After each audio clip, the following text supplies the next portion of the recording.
저는 항상 어디든 2시간 전에 도착을 해요. 강의 2시간 전에 도착을 해서 미리 이제 밥을 먹어요.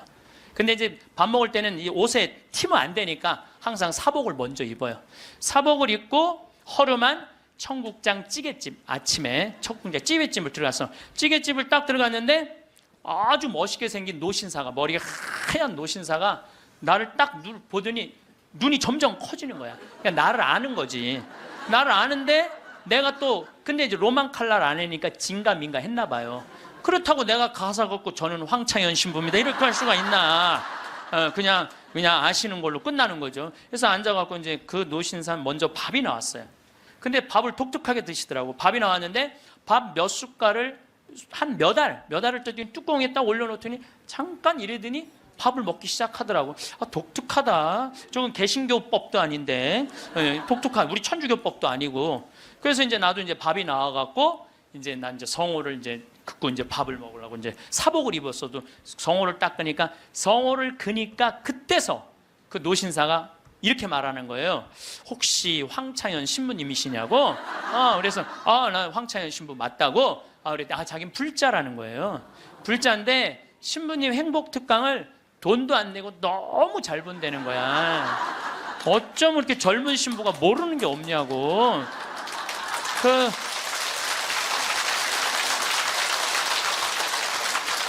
자식들한테 한 푼도 주지 말고 다 쓰고 통장에 500만 원만 남기라는 말 너무너무 공감한다고. 너무 고맙다고 그러더라고요.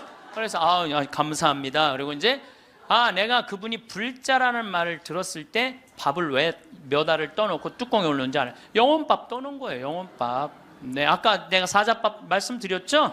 우리 죽으면 영혼들 떠나 보내듯이 여러분들 우리도 밭에 나가고 일할 때 참 나오면 밥 몇 알 뿌리면서 뭐라 그래요? 이게요, 제가 아까 얘기했지만은 이게 영혼은 천주교 신자들만의 공유물은 아니에요. 모든 인간들이 죽어서 영원한 여행을 떠나는 거예요. 그 여행을 우리는 좀 안전한 동아줄을 떠나는 거고, 하느님 믿지 않은 사람은 어느 줄을 잡아야 되는지 모르고 떠나는 것 뿐이죠. 우리는 좋은 줄을 잡고 있는 거죠. 영혼밥 떠는 거죠. 그래갖고 이제 그 노신사는 이제 밥 먹고 갔어요.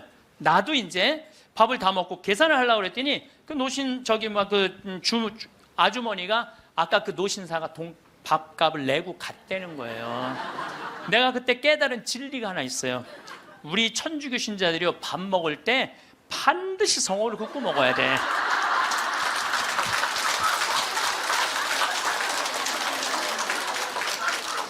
그래야지 뭔가 얻어먹는 게 있는 거예요. 여러분들 생각을 해봐요. 우리가 이제 죽으면 하늘나라 올라가면은 하느님이 심판하지 않는다니까요. 베드로한테 맡겼잖아요. 베드로가 이제 천당 보낼지 연옥 보낼지 지옥 보낼지 결정할 거 아니야. 혼자 결정하지 않을 거예요. 수호천사 부르고, 아까 성서에도 얘기했잖아요. 하늘의 천사가 너를 지켜보고 있을 것이다. 수호천사 부르고 수호 성인 부르고 연관된 성인들 다 불러서 천당 보낼 거냐 지옥 보낼 거냐 연옥 보낼 거냐 얘기를 할 거야. 근데 밑에서 계속 이름 불러대면 성인들이 회의하다 뭐라 그럴 것 같아요? 야, 우리 이름 이렇게 불러대는데 웬만하면 올려 보내자 그냥. 그게 바로 연도의 효과예요. 연도의 효과. 지난주에 앤더슨 시 코리아라는 뉴욕의 정형외과 의사가 벼락 맞은 얘기를 했습니다. 벼락을 맞아서 죽었더니 몸에서 영혼이 빠져나와서 자기 시신을 장모님이 쫓아내려와서 울고불고 하고, 이 사람아 죽으면 어떻게 하나? 그런데 자기 시신을 보고 있는데 정작 본인은 하나도 안 슬프더라는 거예요. 그러니까 죽은 영혼은 여러분들 슬프지 않아요. 죽은 영혼은. 그러니까 여러분들 죽은 영혼을 위해서 너무 슬퍼하는 것도 죽은 영혼 멋쩍게 만드는 거예요. 누구한테 맡겨? 하느님한테 맡겨야 돼요. 그래서 저는 그 세월호에서 희생된, 물론 어른들 55명, 그것도 잊으면 안 되죠. 그분들도 잊으면 안 돼요. 우리가 어른들 55분 잊으면 안 되고, 더욱이 피지 못하고 세상을 떠난 우리 249명의 우리 학생들도 전부 누구 손에, 누구 자비에 맡겨야 돼요? 하느님 자비에 맡겨야 돼요. 그래서 너무 하느님 자비를 안 믿는 것도 내가 보기엔 문제가 있는 것 같아요. 아니, 하느님이 이 세상 구원하려고 당신 아드님 보냈는데 그렇게 억울하게 죽은 애들 천국에 안 데리고 갔겠어요? 그러니까 천국에 데려갔다고 여러분들도 굳게 믿으시고 그 아이들을 위해서 가끔 기도 중에 특별히 이 위령성 올 때 기도 많이 해주시기 바랍니다. 어쨌거나 하여튼 이 앤더슨 시코리아는 의사는 딱 자기 몸이 나왔을 때, 영혼이 나왔을 때, 아, 내가 죽었구나, 내가 이제 떠날 때가 됐구나. 보통 2, 3분 사이에는 죽었는지 샀는지 구분도 못한대요. 현실인지. 그래서 이거를 미국에서는 NDE라고 Near Death Experience라고 그래요. 임사체험, 근사체험, 죽음 체험이라고 그래요. 죽음의 선상에서 왔다 갔다 하는 거예요. 죽음의 선상에서. 그래서 이제 아내하고 딸하고 마지막 작별을 해야 되겠다 생각을 하고 아내하고 딸이 있는 호텔로 걸어가려고 그러는데 걸어가지지가 않더래요. 여러분들, 죽은 영혼들이 처음으로 착각하는 게 육신이 아직도 있는 줄 안 되는 거예요. 처음으로 착각. 육신은 이미 저기 누워있고 영혼만 나온 거예요. 그래서 육신이 있는 줄 알고 차가 지나가면은 그 차를 피하려고 막 그런다는 거예요. 육신도 없는데. 육신이 있어야지 이 육신이 내가 이 물질이 나라는 물질하고 마주치면서 이 막는데 나는 이미 물질이 없어진 건데 영혼인데 걸어가려고 하니 걸어가지지 않고 쫙 떠서 가더래요. 허기야 여러분들 동양 귀신 서양 귀신 중에 걸어다니는 귀신 봤어요? 귀신들은 다 떠서 다녀요. 다 떠서. 여러분들 저기 전설의 고향을 봐도 저기 귀신들 보면 다 날라다니잖아요. 다 하다못해 중국 강시도 이러고 다 떠다녀. 쫙 떠서 가더래. 그래갖고 이제 문을 열으려고 그랬는데 문 열을 필요도 없더래요. 그냥 몸이 통과돼서 들어가더래요. 이것도 성서에 다 나오는 거예요. 예수님이 부활하시고 난 다음에 제자들이 문 걸어 잠고 있었을 때 어떻게 했어요? 문 열지도 않고 그냥 그 안에. 그러니까 저는 요즘 과학이 발달하면서 많은 의사들이 죽은 사람들의 증언을 채취를 하고 연구를 하면서 그 내용이 신약성서에 다 나와 있어. 아니 죽었다가 부활한 우리 예수님 죽었다 부활하셨잖아요. 그렇죠? 죽은 사람 살려낸 거 예수님 다 살려냈잖아. 예수님 영원히 부활하시면 다볼산에서 거룩한 변모할 때 얼굴은 해와 같이 빛나고 온몸은 빛난다. 죽었던 사람들이 하늘나라에서 올라가서 본 장면 그대로 다 신약성서에서 예수님이 다 보여주신 거야. 다 보여주신 거예요. 근데 우리는 그렇게 예수님이 보여줬는데도 다 필요 없어. 죽은 아버지가 살아 돌아와서 얘기를 해줘야 돼. 우리는 다 필요 없어. 죽은 아버지가 살아 돌아와야 돼. 다른 사람 필요 없어. 참. 그래서 쫙 떠서 가서 아내하고 딸이 있는 호텔을 딱 들어가 보니까 아내하고 딸이 얼굴에 막 페인팅을 하고 놀더래요. 근데 정작 자기는 안 슬프더래요. 떠나야 되겠구나. 그래서 구말리라고 그러냐, 구말리. 그래서 그 죽은 사람들의 특징이 저 빛 있는 데까지 가는 여행길이 그렇게 멀게 느껴진대요. 근데 그 속도가 너무너무 빠르다는 거예요. 그래서 여러분들 우리 죽은 영혼들 잘 떠나가라고 죽으면은 마당에다가 못 떠나요. 사자밥 떠놓잖아요. 맷밥이라고 흰쌀밥 3그릇, 신발 3켤레, 국 3그릇, 그 다음에 엽전 3입 놓잖아요. 그게 뭐예요? 저승사자 둘 오니까 둘하고 죽은 본인 잘 떠나보내라고. 그리고 어디는 또 간장까지 떠놓는데요. 간장을 왜 떠놓는지 아세요? 이게 짜게 먹으면은 물 자꾸 먹히려고 중간에 서서 물 먹는다고 천천히 떠나가라고. 아니면 다시 돌아올 수도 있다. 그래서 간장도 떠놓고 된장도 떠놓는 거라는 거예요. 그래서 이거 죽은 이들을 위한 그런 것들이 너무너무 많은 거예요. 어쨌거나 하여튼 이제 이 앤더슨 시코리아라는 의사는 나와갖고 하늘나라 딱 올라가는 순간 이 사람도 역시 신앙이 없는 사람이에요. 여러분들 내가 이 공부를 참 많이 해봤는데 하늘나라 올라갔다 온 사람들 중에 성당 안 다니는 사람 상관없대요. 상관없대요. 되게 어떤 사람들이 하늘나라에 많이 올라가냐면 이 세상 사랑하고 사람 사랑하고 아끼는 사람이 되게 올라갔다 오고 나쁜 짓 한 사람들은 다 어두운 데 갔다 온다는 거예요. 그러니까 성당 열심히 다닌다고 다 하늘나라 가는 거 아니에요. 이것도 성서에 다 나와. 마태복음 7장 21절에 뭐라고 그래? 나더러 주님 주님 한다고 다 하늘나라 가는 건 아니다. 내 말을 실천하는 사람이라야 하늘나라 간다. 그러니까 성당을 아무리 다녀도 사람 미워하고 본당 신부 미워하고 막 옆에 있는 사람 미워하면 그 사람은 성당 다녔나 마나예요. 근데 이 앤더슨 시코리아는 착하게 살았나 봐. 하늘나라로 올라가서 그 빛을 느끼는 순간 신으로부터 오는 걸 거부할 수가 없더래요. 신으로부터 오는 걸. 완전한 평화 충만한 사랑을 느낀 거지. 그래갖고 이제 하늘나라에서 너무 행복하게 있는데 마침 뒤에서 기다리고 있던 사람이 누구냐 하면은 간호사였어. 간호사가 기다리고 있었는데 앞에 사람이 벼락을 맞아 팍 쓰러지니까 어떻게 배운 대로 심폐소생술을 시작을 한 거예요. 심폐소생술을 시주를 해갖고 살려낸 거야. 이게 육신을 살려내면 영혼이 아무리 천국에 가도 다시 돌아와야 되는데 육신으로. 그래서 세상에 돌아온 거예요. 그래서 옛날에는요, 사람이 죽을 때 눈을 뜨고 주고 입을 벌리고 죽으면 눈을 감겨주고 입을 다물어 줬던 이유가 영혼이 다시 돌아오지 못하게 하려고 그렇게 다물어 줬다는 거예요. 근데 이 사람은 너무 천국에서 행복하게 있는데 이 간호사가 이 주책맞게 심폐소생술을 해서 살려낸 거야. 살아 돌아왔는데 이 앤더슨 시코리아라는 의사는 문제는 하늘나라에서 들은 음악이 너무 아름다웠던 거야. 하늘나라 간 사람들의 특징이 뭐냐면 너무나 아름다운 음악을 들은 게 그 사람들의 특징이야.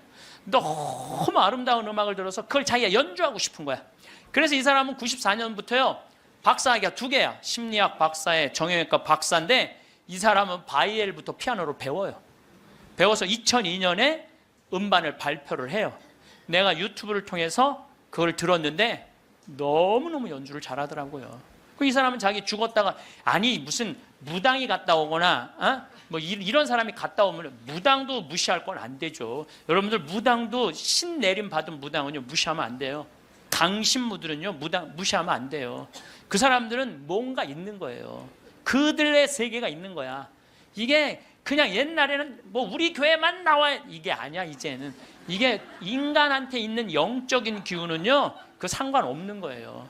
어쨌거나 하여튼 이 사람 연주하는 걸 들어보니까 내가 너무너무 아름답더라고. 우리 가톨릭 안에도 벼락 맞아 죽은 사람 있죠. 95년 5월 5일 콜롬비아의 글로리아라는 치과 의사가 이 논문을 쓰다가 책 찾으러 여동생하고 이 사촌 여동생하고 가다가 벼락을 맞아 죽어요.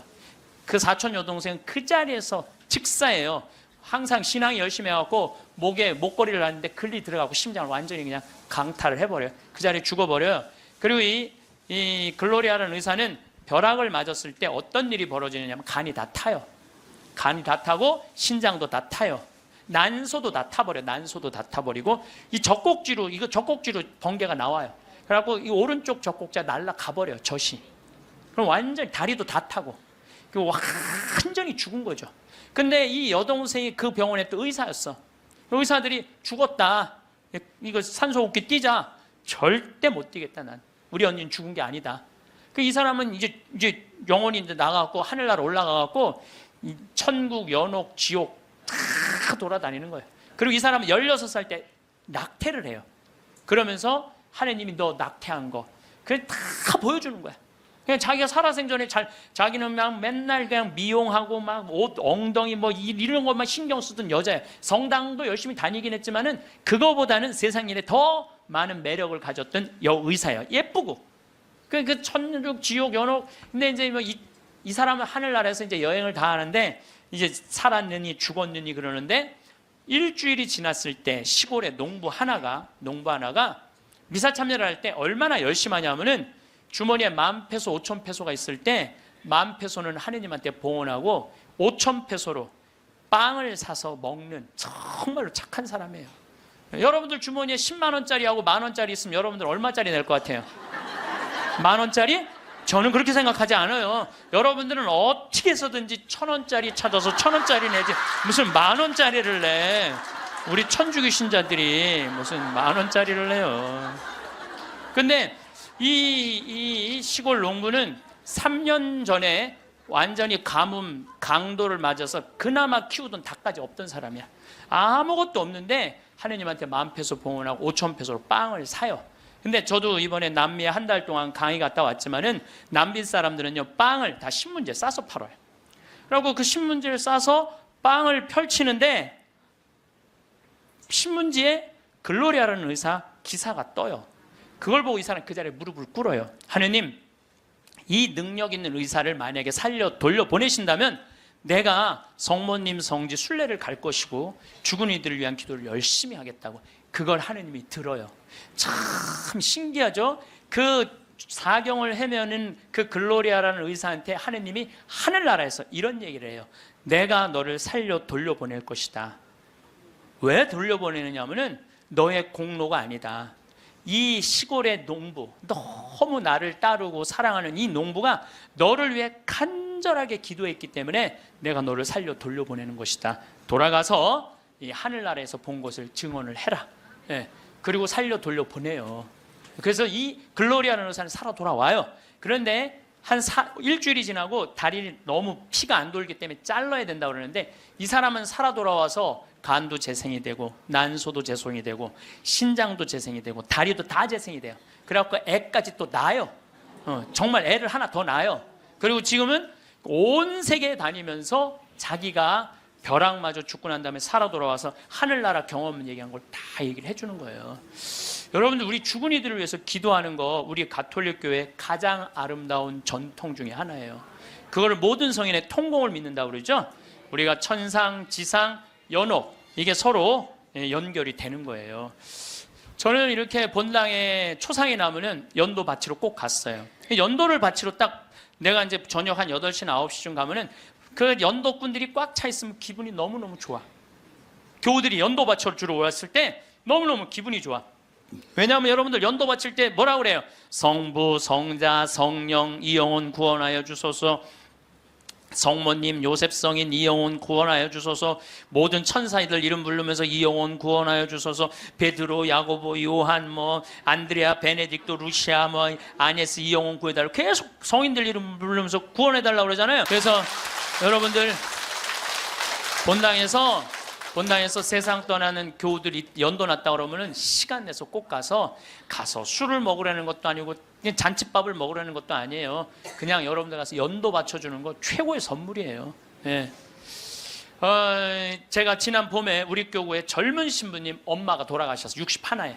근데 그 엄마가 나 한참 병 모으고 비누 공장 할 때 많이 도와줬던 엄마야. 송탄 본당 자매님인데, 내가 또 너무 우리 생태마을에서 그 아들은 지금 유학 가 있는데 우리 생태마을에서 같이 나오고 일도 많이 하고, 그래서 내가 사순식에 인천교구에서 사순 피정을 해주고 저녁 주일날 밤 9시에 송탄 장례식장을 갔어요. 갔는데 사순식이면 신부들이 얼마나 피곤해. 하루 종일 성사주고. 그런데도 그 9시에 그 엄마를 위해서 신부들이 30명이 모여 있더라고요. 다음 날은 물론 주교님이 월요일날 장례미사를 해주시죠. 그런데 우리 수원교구는 신부님 부모님이 돌아가시면 주교님이 미사하기 전에 계속 매 시간 미사를 해요. 와서 그게 우리 신부들이 그 동기 신부들에 대한 예의야. 예의. 그래서 매 시간, 그러니까 수백 명이, 우리 수원교가 한 450명 되니까 수백 명이 와서 미사를 해주는 거야. 근데 그날도 내가 이제 마침 주례를 하게 돼갖고 미사를 주례를 하는데 하늘나라에서 회의하는 소리가 들리더라고요. 아니 진짜로 하늘나라에서 회의하는 소리가 들리더라니까요. 야,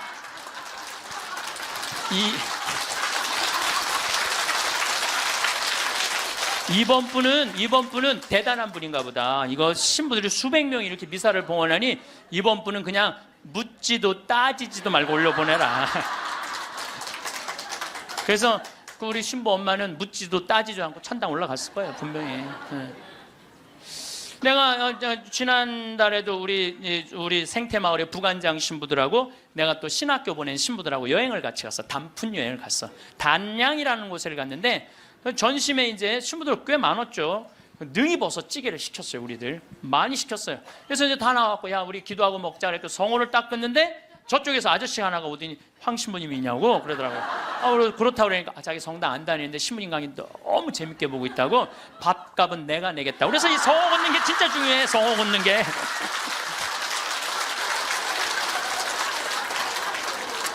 우리 천주교 신자들 영혼밥 떠나요 안 떠나요? 떠나요. 왜 안 떠나요? 여러분들 영혼밥 떠나요. 우리 식사 후 기도 때 뭐라 그래요?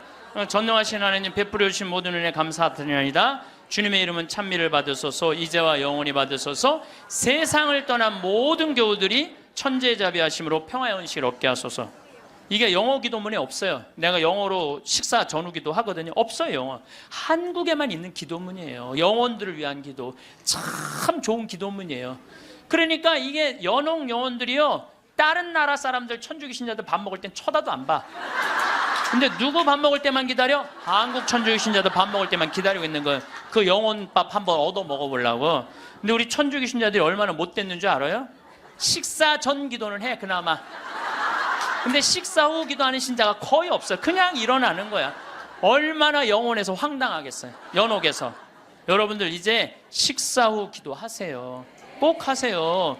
우리들이 항상 영혼들을 위해서 기도해야 돼. 또 묵주기도 끝에 뭐라 그래요? 예수의 우리 죄를 용서하시며 우리를 지옥불에 소구하시고 연옥 영혼을 돌보시며 가장 버림받은. 여러분들 이게 1917년 파티마 성모님이 루시아 프란치스코 히아친트한테 부탁한 거예요. 왜?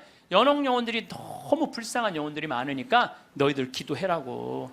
그러니까 저는 요즘 이렇게 이 죽음 강의를 준비하면서 장례차가 지나가면은요, 천주교 신자, 개신교 신자, 불교 신자 가리지 않아요. 가리지 않고 성호 커요. 성호 걷고 하느님 저 영혼 구원해달라고 좀 기도해요. 예. 나는 도저히 이해가 안 가는 종교단체가 있어요. 우리 교회에 나와야만 구원받는다고 얘기하는. 근데 그 몇 명이냐면 14만 4천 명에 속해야만 구원받는다고. 난 이해가 안 가요. 여러분들, 하느님이 그것도 2000년 역사상 대한민국의 고교회 14만 4,400만 명만 구원하려고 당신 아들 죽였겠어요? 온 인류의 하느님을 이렇게 째째하겠어요? 다 구원하고 싶어 하세요. 만약에 14만 4,400만 명만 14만 4천 명만 구원하려고 그러면 나는 예수님 그럴 것 같아. 14만 4천 명 구하려고 그러면 예수님이 이랬을 거예요. 야 베드로야 네가 죽어라. 그 14만 4천 명. 예수님은요 모두를 구원하시기 위해서 십자가 지신 거예요. 그래서 하늘나라는 활짝 열려 있는 거예요. 불교에는요 4대 보살님이 있어요. 관세음보살, 지장보살, 보현보살, 문수보살이 있어요. 관세음보살은 이 세상에 자비를 베푸는 보살이에요. 그런데 지장보살님은 저 지옥에 단 한 명이라도 있으면 자기는 성불하지 않겠다고 그러는 보살님이에요. 그러니까 우리는 지옥에 가면 천국에 못 가잖아요. 근데 불교는 또 달라요, 우리하고. 그러니까 지옥의 마지막 한 명까지 구원하겠다는 게 그 보살님의 마음인 거야. 나는 그 보살님이 너무 마음에 들어. 너무 마음에 들어. 이게 난 하느님의 마음이라고 생각 들어요. 하느님의 마음. 그러니까 여러분들도 모든 사람들이 구원받을 수 있도록 항상 기도하셔야 돼요. 여러분들은 구원 받을 것 같아요? 안 받을 것 같아요? 여러분들 구원 받아요. 적어도 이 시간 강의 듣겠다고 여기 나와서 앉아있는 여러분들은 구원 받아요. 아니 내가 여러분들 천당 간다는 확신 있으면 행복하지 않겠어요? 행복하죠? 아니 내가 이제 막 죽을 때가 다 됐어. 근데 싹 하느님이 와갖고 한 일주일 전에 귀에다 대고 너 축하해, 너 천당이야 이렇게 얘기하면 행복할 것 같아요? 안 행복할 것 같아요? 행복하겠죠? 근데 이거를 누구한테 하느님이 하냐면 프란치스코 성인한테 해요. 프란치스코 성인한테 나타나갖고, 프란치스코는 굉장히 빨리 돌아가시잖아요. 40대 초반에 돌아가시잖아요. 하느님이 와서 너는 연옥의 벌을 면한다. 바로 천국이다. 그랬을 때 프란치스코 성인이 너무 행복하고 일주일 동안 밥을 안 먹었다는 거예요. 너무 행복해서. 나도 지금 하느님이 오늘 저녁에 와갖고 창현아 너 천당이야. 너. 우리 인사발령 신부들 인사발령 굉장히 기다려지거든요.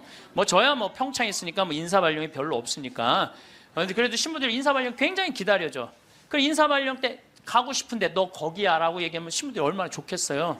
근데 우리 마지막 인사발령 너 천국이야. 마지막 인사발령.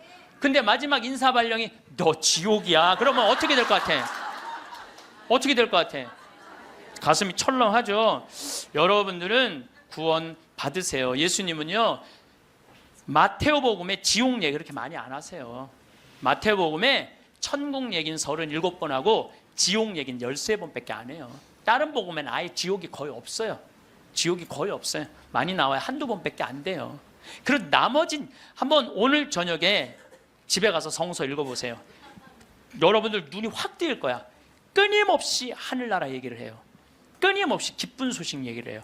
하늘나라, 하늘나라, 하늘나라. 내가 이만큼 하늘나라에 관련된 성서가 꽉 차 있어요. 그러니까 하느님이 주고 싶은 거는 뭐예요? 하늘나라예요. 예수님이 뭐하러 그렇게 십자가에 고통스럽게 돌아가셨겠어요? 우리한테 천국을 주기 위한 거예요. 요한복음 3장에 보면은 예수님이 니코데모하고 얘기할 때 이런 얘기를 해요. 믿는 사람은 누구나 사람의 아들 안에서 영원한 생명을 얻게 하려는 것이다. 하느님께서는 세상을 너무나 사랑하신 나머지 외아들을 내줬다고 그래. 이 내줄 때는 확실히 주는 거예요. 내주시어 그를 믿는 사람은 누구나 멸망하지 않고 영원한 생명을 얻게 하셨다. 하느님께서 아들을 세상에 보내신 것은 세상을 심판하시려는 것이 아니라, 예수님이 한 말이에요. 하느님께서 아들을 세상에 보내신 것은 세상을 심판하시려는 것이 아니라 세상이 아들을 통하여 구원을 받게 하시려는 것이다. 참 쉽죠? 믿기만 하면 되는데 그게 이렇게 어려워? 믿기만 하는데 그게 그냥 천장 쳐다보고 있는 거야 없는 거야 이러고 앉아 있으니 참. 요한복음 5장 29절에도 선을 행한 이들은 부활하여 생명을 얻고 악을 저지른 자들은 부활하여 심판을 받을 것이다. 요한복음 5장 39절에 이런 얘기가 나와요. 너희는 성경에서 영원한 생명을 찾아 얻겠다는 생각으로 성경을 연구한다. 바로 그 성경이 나를 위하여 증언한다. 그런데도 너희는 나에게 와서 생명을 얻으려고 하지 않는다. 근데 왜 예수님은 우리한테 지옥 얘기를 가끔 하셨을까? 여러분들 자식들 이렇게 교육시킬 때 어떨 때는 좋은 얘기도 해주고 어떨 때는 혼내기도 하고 그러죠? 똑같은 거예요. 근데 혼낼 때도 여러분들 꼭 굳이 애를 그냥 우리 어머니가 나 어렸을 때 너 정말 다리 밑에서 주워왔는데 진짜 너 다리 밑에 갖다 버린다? 이런 얘기 참 많이 하셨어요. 나는 원래 내가 고향이 다리 밑이 내 고향인 줄 알았어요. 하도 그런 얘기 많이 들어갔고. 근데 우리 어머니는 한 번도 다리 밑에 날 버리지 않으셨어요. 예수님도 똑같은 거예요. 아니 아버지가 자식 지옥 가기를 원하는 아버지가 어디 있어요? 그건 아버지가 아니지. 근데 우리는 하느님의 사랑을 많이 믿지를 못해요. 하느님의 사랑을 많이 믿지를 못해. 참 왜 이렇게 의심하는지 몰라. 저는 본당 신부 10년을 하는 동안 총회장님 4분하고 살았어요. 근데 이 4분의 총회장님들이 정말 열심히 했어요. 일을. 그러니까 우리 평창 신부들이 성당에 오면 맨날 총회장이 있는단 말이야. 야, 니네 총회장을 어떻게 하길래 저렇게 열심히 하냐? 나 별말 안 했어. 딱 한마디밖에 안 했어. 무슨 말 했는데? 나는 총회장님을 믿는다. 믿는다는 말 한마디에 총회장님이 책임감을 느끼는 거예요. 본당 신부가 믿는다는데. 그러니까 저는 강의 다닌다고 성당 거의 있었던 적이 없어. 맨날 성당 비우고 돌아다녔는데 2번 다 성당을, 신설 성당이니까 성당을 하나는 전 신부님이 져주신 거 내가 완성을 했고 2번째 성당은 내가 처음부터 끝까지 졌거든요. 그래도 저도 성당에 생전 안 붙어 있었어요. 그래도 성당 너무 잘 져줬어. 근데 누가 다 책임진 거예요? 총회장이 다 책임. 뭐 때문에? 내가 믿는다는 말 한마디에. 믿는다는 말 한마디에. 여러분들 그 많은 신들 중에 인도에는 신이 3억 명이나 된다는데 그 많은 신들 중에 야훼 하느님 당신만을 나의 주님으로 믿습니다라고 고백하면은 하느님은 나한테 책임감 느낄 것 같아 안 느낄 것 같아요? 아니 저놈이 날 믿는다는데 저거 하나 천당에 못 데리고 오겠어요? 근데 만약에 여러분들이 어느 날은 믿는 것 같고 어느 날은 안 믿는 것 같고 그럼 하느님 어떠실 것 같아요? 어느 날은 책임져야 될 것 같고 어느 날은 책임지지 않아도 될 것 같고 그러네. 믿으려면 어떻게 믿어야 돼? 확실하게 믿어야 돼. 확실하게 믿어야 돼. 그리고요, 제가 예비자 교리 참 잊지 못하는 예비자가 하나 있었어. 6개월 동안 그렇게 예수님에 대해서 얘기하고 성경에 대해서 얘기하고 예수님 증언했는데 6개월 후에 교리 마지막 끝에 자 마지막으로 질문해 보십시오. 그랬더니 딱 손을 들더니 신부님 솔직히 얘기해 달라는 거예요. 뭘 솔직히 얘기하니까 진짜 예수님 믿냐고 솔직히 해달라는 6개월 지났는데. 자 여러분들도 저한테 그렇게 물어보고 신부님 솔직히 한번 얘기해 보라고 예수님 믿느냐고. 내가 이스라엘 다녀오고 과달루페 가고 파티마 가고 루루도 가고 또 수많은 사제생활 23년 하면서 수많은 신앙 체험하고 나도 신앙 체험하면서 내가 느낀 게 있어요. 내가 확실하게 나한테 물으면 내가 얘기할게. 하느님 확실하게 살아계셔.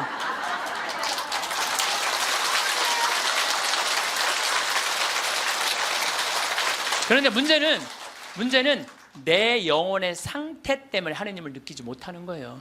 하느님은 그냥 계셔. 근데 내 이놈의 영혼이 왔다 갔다 하는 거지. 하느님이 있다 없다 하는 게 아니야. 내 마음 안에 신앙이 있다 없다 하는 거지. 하느님은 그냥 그대로 그 자리에 계셔. 내가 깨워서 기도하고 주님을 끊임없이 찾고 주님께 찬양을 드리고 감사를 드리면요, 주님은 응답해 주세요.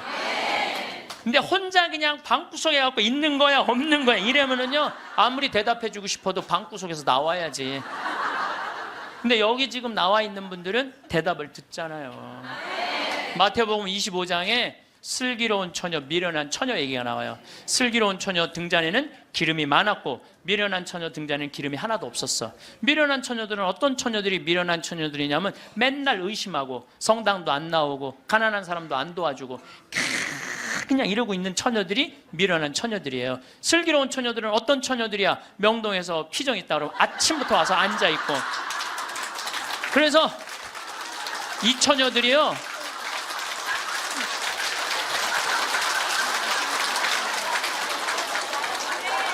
이 처녀들이 기름 종지에 기름이 많은 처녀들이에요. 여러분들이 이웃에게 복음을 선포하고 참된 삶의 길, 진리의 길을 가르쳐주는 거 기름 한 방울 모으는 일이에요. 성교회는 어느 누구도 개인이 지옥에 떨어졌다고 단정 짓지 말라는 거예요. 단정 짓지 말라. 하다못해 어떤 부인이 남편이 다리에서 뛰어내려서 죽었어. 자살을 했어. 너무 슬퍼. 매일매일 우는 거야. 내가 이거 정말 책에서 내가 읽은 거예요. 요한 마리 비안네 신부님한테 찾아간 거예요. 신부님, 천주교에서는 자살하면은 지옥에 간다는데 우리 남편은 그 다리에서 뛰어내려 죽었는데 어떻게 하면 좋으냐고. 근데 이 요한 마리아 비안네 신부님이 내 속을 뻥 뚫리는 얘기를 했어요. 그 신부님이 뭐라고 그랬냐면 그 부인한테 걱정하지 마라. 당신 남편 지옥 안 갔다. 무슨 소리냐. 지옥에 간다는데 그 다리 밑에서 강까지 떨어지는데 시간이 굉장히 오래 걸린다는 거예요. 떨어지는 사이에 회개를 했다는 거예요. 웃을 일이 아니에요. 아니 내가 왜 말만 하면 웃어.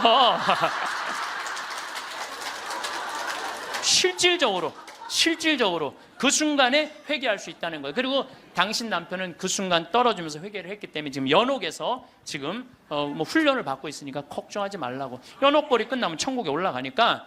그래서 여러분들 우리가 예수 마리아 요셉만 외워도 연옥에 7년제가 감해진대요. 예수 마리아 요셉 누구 불쌍한 영혼들 기억하여 주소서. 1991년 팸 레이놀즈라는 이 가수는 미국의 가수인데 작곡가 겸 가수인데 심한 뇌 동맥류가 걸려요. 이 수술은 굉장히 위험한 수술이에요. 왜냐하면 이 사람을 수술하면 뇌에 있는 피를 다 빼야 돼. 뇌에 있는 피를 다 빼고 심실 정지, 심장을 정지시켜야 돼. 그러니까 사실은 죽이는 거예요. 죽였다가 다시 살리는 수술이야. 그런데 이 사람이 97년에 수술을 해. 애리조나 대학에서. 이때 지금은 죽음 이후의 세계에 대한 연구가 미국이 너무 많이 해요. 100개 대학에서 연구를 하고 있어요. 지금 우리나라만 지금 죽음 이후에 대한 관심이 없지, 미국엔요 그런 책, 애프터 라이프, 죽음 이후의 세계, 너무너무 책이 많아요. 너무너무 영어로 된 책, 내가 미국에 가서 이 강의 하니까 엄청나게 선물을 하더라고요. 어쨌든 팸 레이놀즈가 수술할 때는 의사들이 완전히 죽이는 수술이니까 저 사람이 진짜 영혼이 빠져나오느냐 그거 참관을 해요. 근데 여러분들 이 사람은 뇌에 피를 빼고 심장을 전지시키고 완전 마취를 하고 수술하는 거예요. 여러분들 마취 수술 해봤던 경험 있으세요? 네. 나도 20년 전에 맹장 수술할 때 마취를 했는데 한심하더라고요. 내가 신부님 마취 들어갑니다 그런데 그게 뭐라고 딱 들어갔는데 아무 생각이 안 나는 거야. 먼저 나 탁탁 치는데 깨어나 보니까 벌써 배를 가르고 맹장을 떼어냈다는 거야. 아니 내 맹장을 떼어냈는데 내가 모르니 이게 말이 되는 일이냐. 이게 내 맹장을 떼는데 내가 모르는 게 말이 돼? 답답하더라고요. 떼어냈다는데. 그래서 내가 다음에는 내가 수술할 때 반드시 정신을 똑바로 차리고 아무리 마취를 해도 내가 어떻게 수술하는지 지켜봐야 되겠다. 근데 내가 이제 거의 한 5년 전에 위암 수술을 하게 됐잖아요. 위를 3분의 1을 잘라내잖아요. 그래서 이제 난 6시간짜리 마취를 이제 하러 들어갔는데 이제 수술실 들어가면서 내가 속으로 나한테 외웠어요.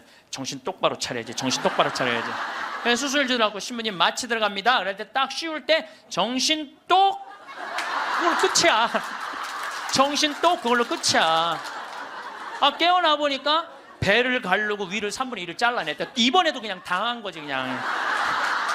아무 생각이 안 나. 근데 이 팸 레이놀즈도 이 수술실에 들어갈 때 뇌에 피를 다 뺐으니 이 사람은 아예 생각이 없는 사람이에요. 예, 심실 정지시키고. 그래갖고 딱 수술을 시작을 했을 때 이 사람은 영혼이 빠져나와요. 빠져나와갖고 수술실 장면을 지켜봐요.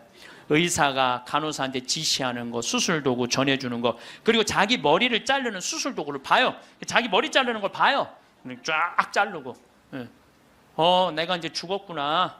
그래갖고 이 팸 레이놀즈는 건물, 이제 병원 위로 올라가고 하늘나라 올라가는데 자기 할머니가 목소리가 특이했대.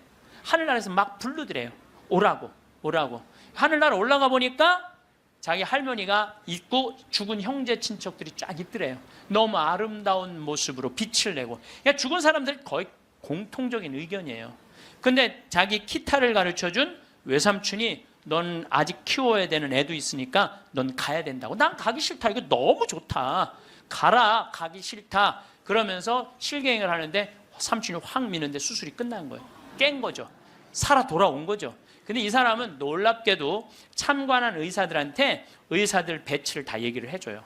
어떤 의사가 어느 자리에 있었고, 수술 도구는 여러분들 우리들이 수술하러 들어갈 때요, 절대 수술 도구를 개봉을 안 해요. 오염될까봐, 감염될까봐. 그래갖고 의사들이 완전하게 다 방지를 하고 이 사람 마취 끝나고 난 다음에 수술 도구를 다 꺼내요. 그러니까 우리들은 수술 도구를 어떻게 생겼는지 몰라. 수술실에 들어간 사람 알아요, 몰라요? 모르죠? 근데 자기 머리 자른 거 전동기 칫솔같이 생긴 것까지 다 설명을 하는 거야. 다. 너무너무 놀라운 거죠. 그러니까 이게 여러분들 이런 연구를요, 하버드 대학, 예일 대학, 사우스햄프턴, 세계 최고의 대학들이 연구를 하는 거예요. 그냥 내가 무슨 무당하고 만나갖고 그냥 대충 얘기하는 게, 짜고 얘기하는 게 아니고, 이건 논문으로 나오는 내용들을 여러분들한테 전해주는 거예요. 여러분들은 바쁘니까 책 읽을 시간이 없잖아. 그러니까 내가 대신 읽어갖고 다 지금 전해주는 거예요. 미키라는 미키라는 시각 장애자는 앞이 안 보이는 사람이야. 앞이 안 보이는 사람인데, 이 미키는 18살, 우리나라는 20살인데 교통사고로 죽어요. 근데 이 사람은 태어나서부터 앞이 안 보이던 사람이야. 그러니까 하얀색이 뭔지, 까만색이 뭔지, 빨간색이 뭔지 아무리 설명을 해줘도 모르죠. 태어나서부터 앞이 안 보이니까. 나무가 어떻게 생겼는지 설명을 해줘도 상상을 하지, 꽃이 어떻게 생겼는지 알 수가 없잖아요. 근데 이 사람이 교통사고로 죽어요. 죽어서 딱 수술실에 들어갔는데 자기 몸을 처음으로 봐요. 반지를 보고 자기인 걸 알아요. 내가 저렇게 생겼구나. 머리 모양을 보고 내가 저렇게 생겼구나. 그리고 죽어서 하늘나라로 올라가는데 빨주노초 파남보를 다 보는 거야.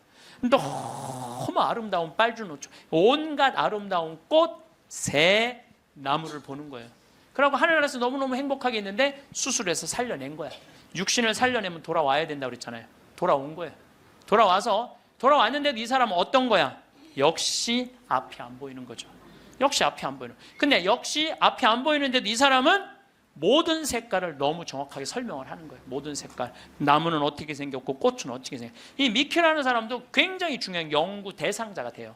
연구 대상. 왜냐하면 아예 시각 장애자인데 모든 색깔에 대한 설명을 너무 잘하는 거야. 한 번도 색깔을 본 적이 없는 사람인데. 그러니까 영혼이 빠져나가는 거죠. 영혼이 빠져나가는 거죠. 그래서 우리가 이게 죽는 걸로 끝나는 게 아니야. 죽음이 아니고 새로운 삶으로 옮아가는 과정인 거예요. 새로운 삶으로. 여러분들 이제 죽는 거 싫어요, 좋아요? 좋아해야 돼. 아니, 죽는 게 싫으면 어떻게 해? 죽는 게 싫으면은. 천주교 신자가 죽는 게 싫으면 어떻게 해요? 이제 죽는 거 좋죠? 그래도 죽는 게 싫어. 그래도 살아있는 게 나아. 이 이야기는 조금 더 다음 시간에 하면서 내가 죽음이라는 것이 그냥 우리가 하느님을 만나기 위해서는 반드시 죽음이라는 걸 거쳐야 돼. 그래서 여러분들 기도하는 시간 자주 가지시고, 이런 피정 시간 자주 가지시고, 그럴 때 영혼의 눈이 뜨일 때 내가 쓰고 있는 육신이 언젠가 떠나야 되는 육신이라는 걸 깨닫게 될 때 삶의 지혜는요 엄청나게 바뀔 거예요. 자, 여러분들 마침 기도로 그 유명한 천상병 시인의 귀천, 하늘로 간다. 우리는 언젠가 하늘나라로 가잖아요. 그거 기도 바치겠습니다. 성부와 성자와 성령의 이름으로 아멘. 귀천 나 하늘로 돌아가리라. 새벽빛 와 닿으면 이슬 더불어 손에 손을 잡고 나 하늘로 돌아가리라.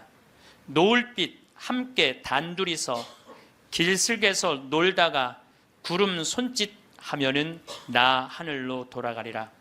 아름다운 이 세상 소풍 끝내는 날 가서 아름다웠더라고 말하리라. 영광이 성부와 성자와 성령께 성부와 성자와 성령의 이름으로 아멘. 감사합니다. 나이 들면서 믿을 것은 자식도 아니고 집밖에 없다라고 말하는 사람들이 많습니다. 평생을 일해도 내 이름 석자가 적혀 있는 종이 등기 필증을 가져보지 못하는 사람들이 많이 있지만 대중교통 환승하는 것보다 쉽게 평수를 넓히고 재산을 불려가는 사람들도 많이 있습니다. 우리 한국인들에게 집은 아주 특별한 존재입니다. 내 집을 샀다는 것은 성공과 안정을 의미하는 것이고 재산을 성큼성큼 불려나갈 수 있는 기회를 갖게 되었다는 것입니다. 또 나이 들어서는 노후 대비의 상징이기도 합니다.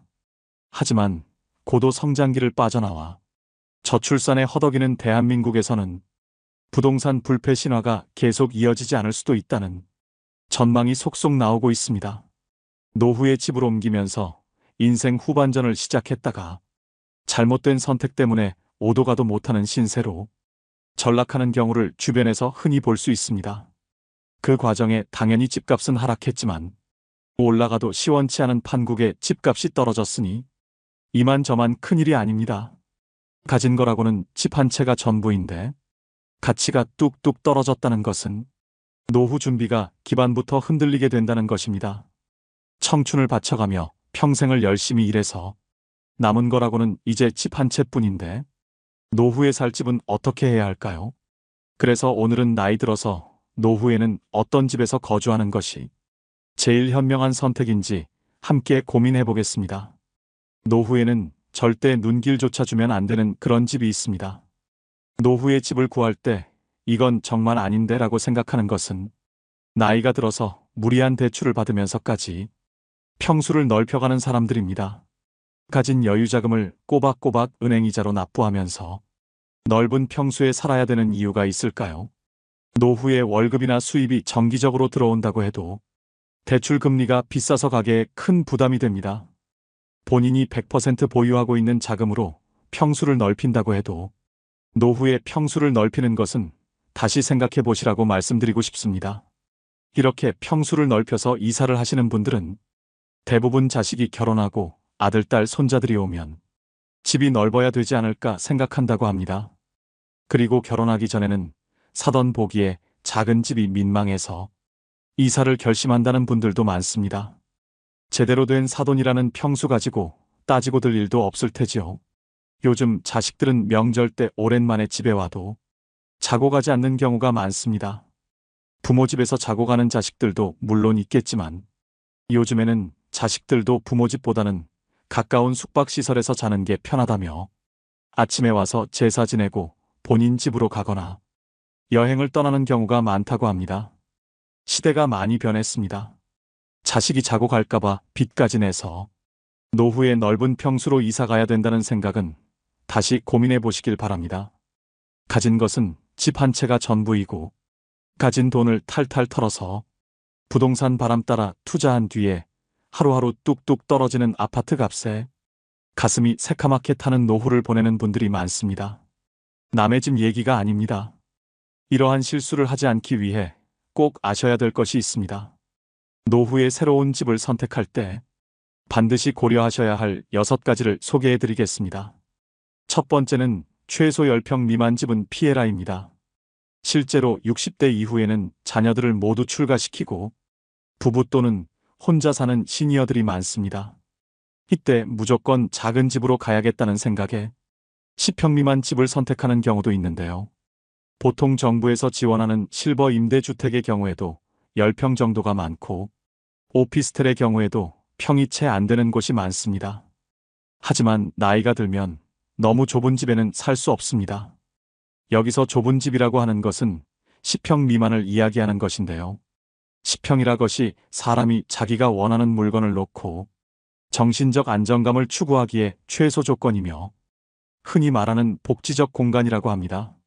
그래서 노후의 가장 좋은 주거 형태는 10평에서 20평대의 소형 평수이지만 오락과 친교를 모두 가까운 거리에서 해결할 수 있는 주거 형태가 가장 좋습니다.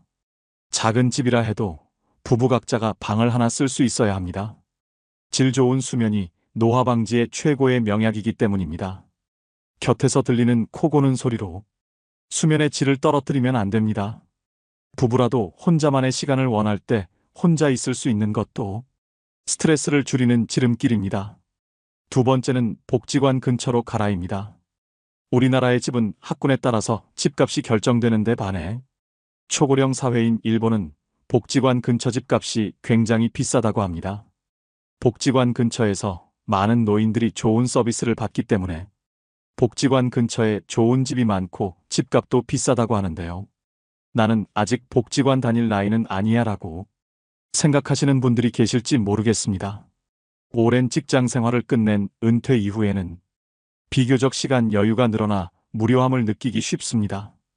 이런 여가 시간을 취미 활동으로 보내시는 분들도 있고 또 아직 일을 하시는 분들도 계실 텐데요. 나이 들면 들수록 우리가 사는 곳에서 배움과 즐거움을 찾기는 힘든 것이 사실입니다. 그러다 보니 나중에는 어디에서 가장 많은 시간을 보내게 될까요? 바로 복지관입니다. 그 이유는 복지관 안에는 교육과 돌봄이 있습니다. 그뿐만 아니라 저렴한 식비의 끼니도 든든하게 해결됩니다. 좋은 영양사도 있고 밥도 비싸지 않고 거기다가 각종 양질의 교육들이 너무 많습니다. 자원봉사할 것들도 있어 보람도 느낄 수 있습니다.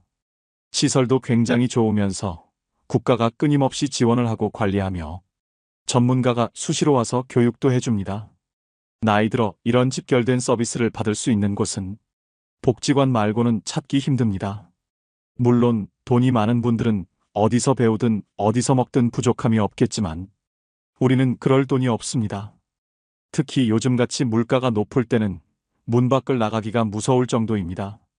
무엇을 배워보고 싶어도 돈 걱정부터 앞서게 되는데 이럴 때 복지관이 대안이 될 수 있습니다. 그래서 노후에는 내가 즐길 수 있고 친구도 만날 수 있는 복지관 근처에 사는 것이 좋습니다. 세 번째는 자녀와 살아야 한다면 가치보다는 근처를 선택해라입니다. 우리는 자녀와 살고 싶지 않지만 어쩔 수 없이 함께 살아야 하는 상황이 올 수도 있습니다. 많은 분들이 사별을 경험할 때 이사를 생각하게 된다고 합니다. 사별을 경험하게 되면 내가 몇십 년을 살던 내 집이 갑자기 공허하고 무섭기 시작합니다. 또 한 가지는 집이 관리하기에 너무 크고 어렵습니다. 그래서 그때 집을 좁혀가거나 아니면 자녀들이 가까이 있는 쪽으로 옮겨가시는 분들이 많이 계십니다. 이때 우리가 반드시 생각해야 할 것이 있습니다. 부모와 자녀가 함께 살면 주거비와 식비의 부담이 줄어들고 외로움은 어느 정도 해소될 수 있으나 사위나 며느리와의 관계에서 오는 새로운 관계에 스트레스가 생길 수 있다는 것입니다. 따라서 자녀와 함께 살아야 한다면 함께 살기보다는 근처에서 사는 것이 가장 이상적입니다. 손주가 어렸을 때는 손주를 돌보는데 손을 보태거나 성장을 지켜보며 삶의 활력을 얻는 것도 좋습니다.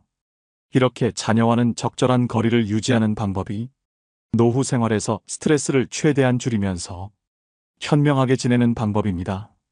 네 번째는 병원이 30분 이내에 있는 집을 선택해라입니다. 노후가 되면 다리에 힘이 줄어들기 때문에 커다란 껍데기 집은 필요하지 않습니다. 그보다는 편리성이 중요합니다. 지하철역에서 50엠 내에 위치한 소형 아파트가 노후 생활에 가장 적합합니다. 대중교통이 불편하면 생활 반경이 좁아지고 먼 거리 외출도 어렵게 되어 자칫하면 고립감마저 느낄 수 있습니다. 여기서 가까우면 이동은 물론 물건을 사는 일이나 병원에 다니는데도 얼마나 편할까요? 가까우면 가까울수록 좋은 것이 병원이지만 제가 특히 30분을 강조하는 이유는 우리가 기초 의료 서비스에 접근하기 위한 최단 시간이 30분이기 때문인데요. 정말 위급한 상황을 제외하고는 30분 이내에 병원에 갈 수 있으면 됩니다. 요즘 의료시설이 잘 되어 있어 지방 몇몇 곳을 제외하면 보통은 30분 이내에 병원이 있습니다. 병원에 갈 때 자녀와 매번 동행하기 힘들기 때문에 대중교통이 편한 곳에서 사셔야 됩니다. 이처럼 노후의 집을 선택할 때는 병원이 가장 우선 순위가 되어야 합니다. 중년을 넘어가면서 건강에 대한 이슈가 굉장히 커지게 됩니다. 아무리 몸 관리를 잘한다고 해도 70이 넘어가면 병원을 밥 먹듯이 가게 됩니다. 건강한 분이 잘 없습니다. 그럴 때 가벼운 병은 가까운 곳에 가서 치료를 한다고 하지만 중병이나 장기 질환들, 만성 질환들이 계속 발생하게 되면 큰 병원을 많이 이용할 수밖에 없습니다. 그래서 질병에 대한 관리가 가능한 곳을 30분 이내에 갈 수 있는 곳이 가장 좋습니다. 한적한 곳에 전원주택 공기가 맑고 자연 속에서 살고 싶은 꿈은 누구나 있을 겁니다.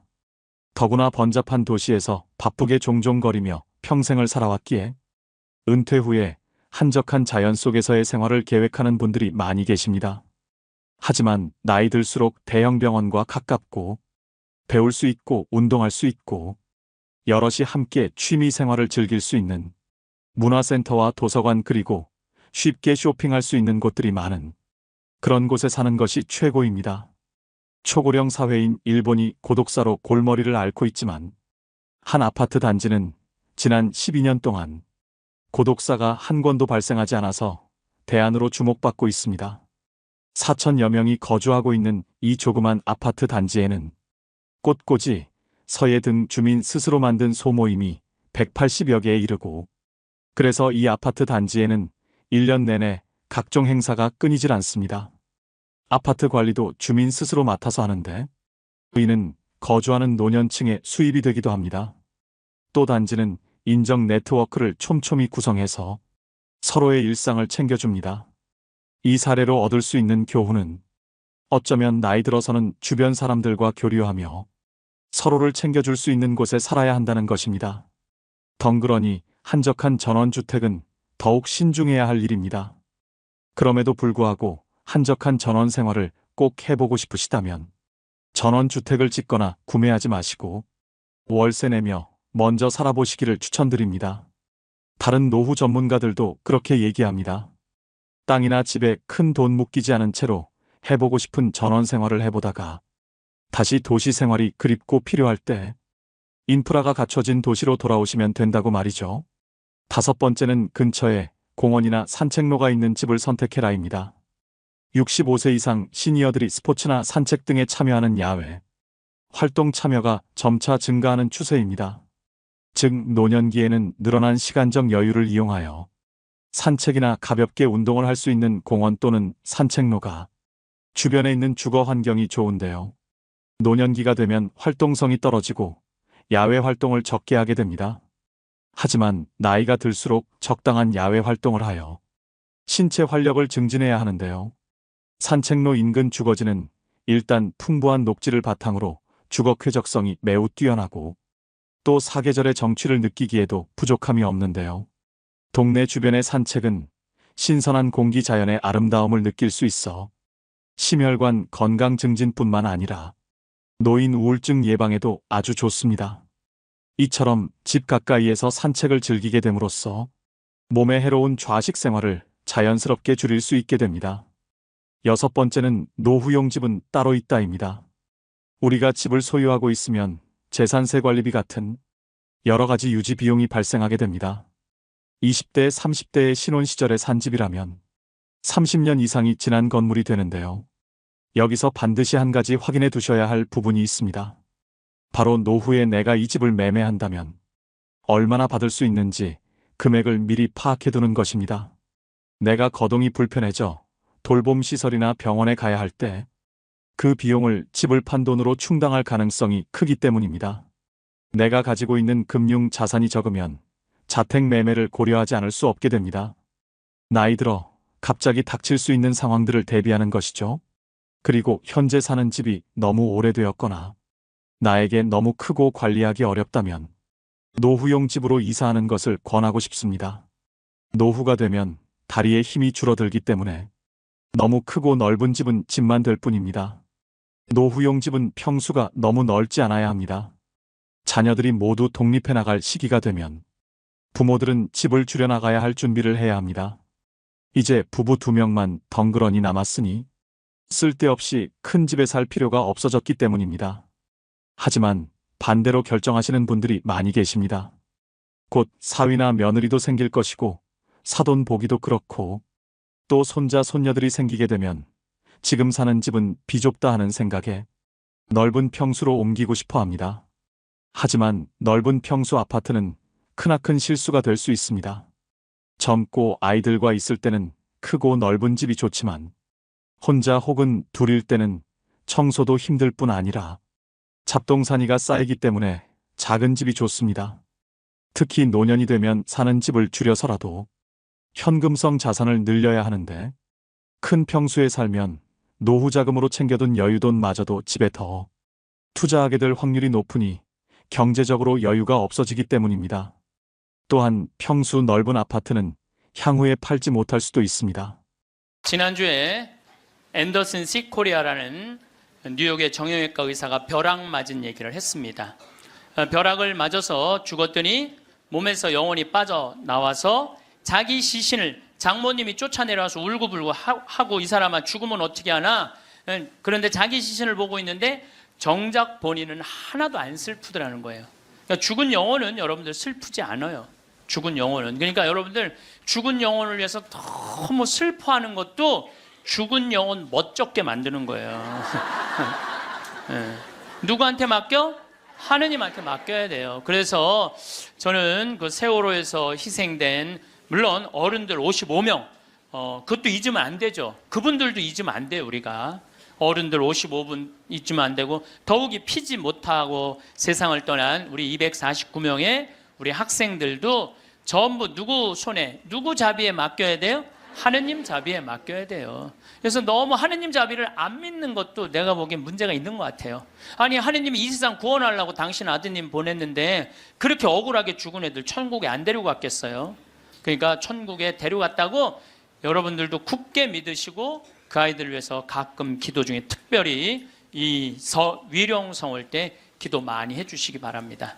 어쨌거나 하여튼 이 앤더슨 시코리아는 의사는 딱 자기 몸이 나왔을 때 영혼이 나왔을 때 아 내가 죽었구나 내가 이제 떠날 때가 됐구나 보통 2, 3분 사이에는 죽었는지 샀는지 구분도 못한대요. 현실인지. 그래서 이거를 미국에서는 ND라고 Near Death Experience라고 그래요. 임사체험, 근사체험, 죽음체험이라고 그래요. 죽음의 선상에서 왔다 갔다 하는 거예요. 죽음의 선상에서.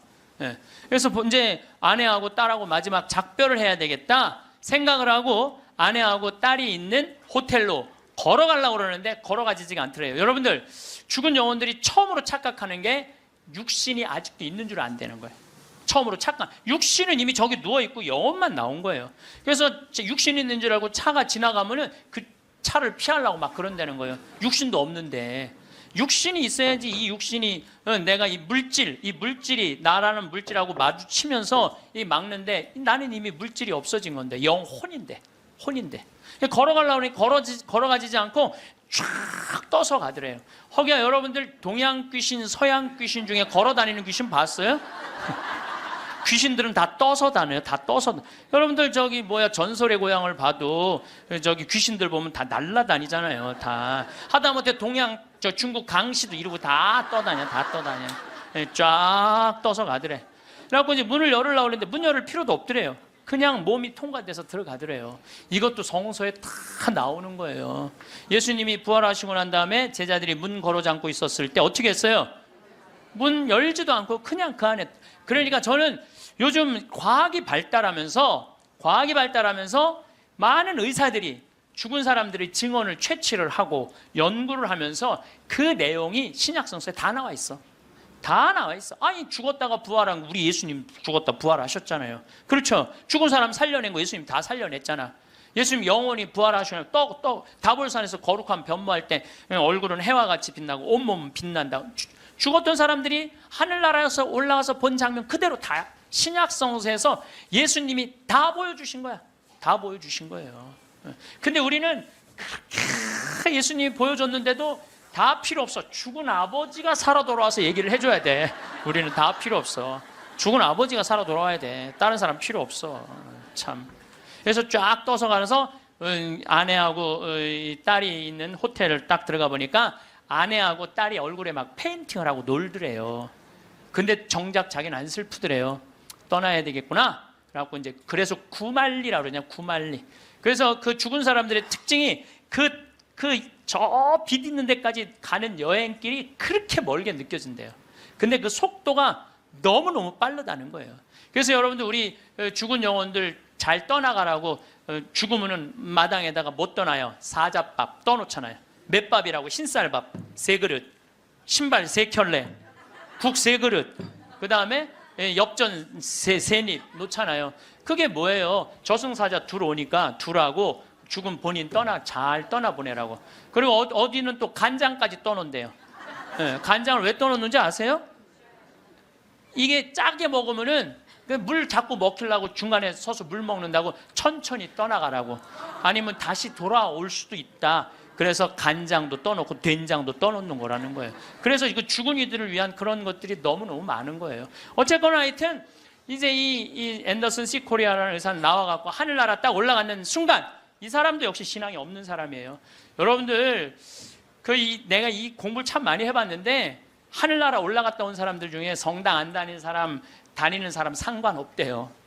상관없대요. 되게 어떤 사람들이 하늘나라에 많이 올라가냐면 이 세상 사랑하고 사람 사랑하고 아끼는 사람이 되게 올라갔다 오고 나쁜 짓 한 사람들은 다 어두운 데 갔다 온다는 거예요.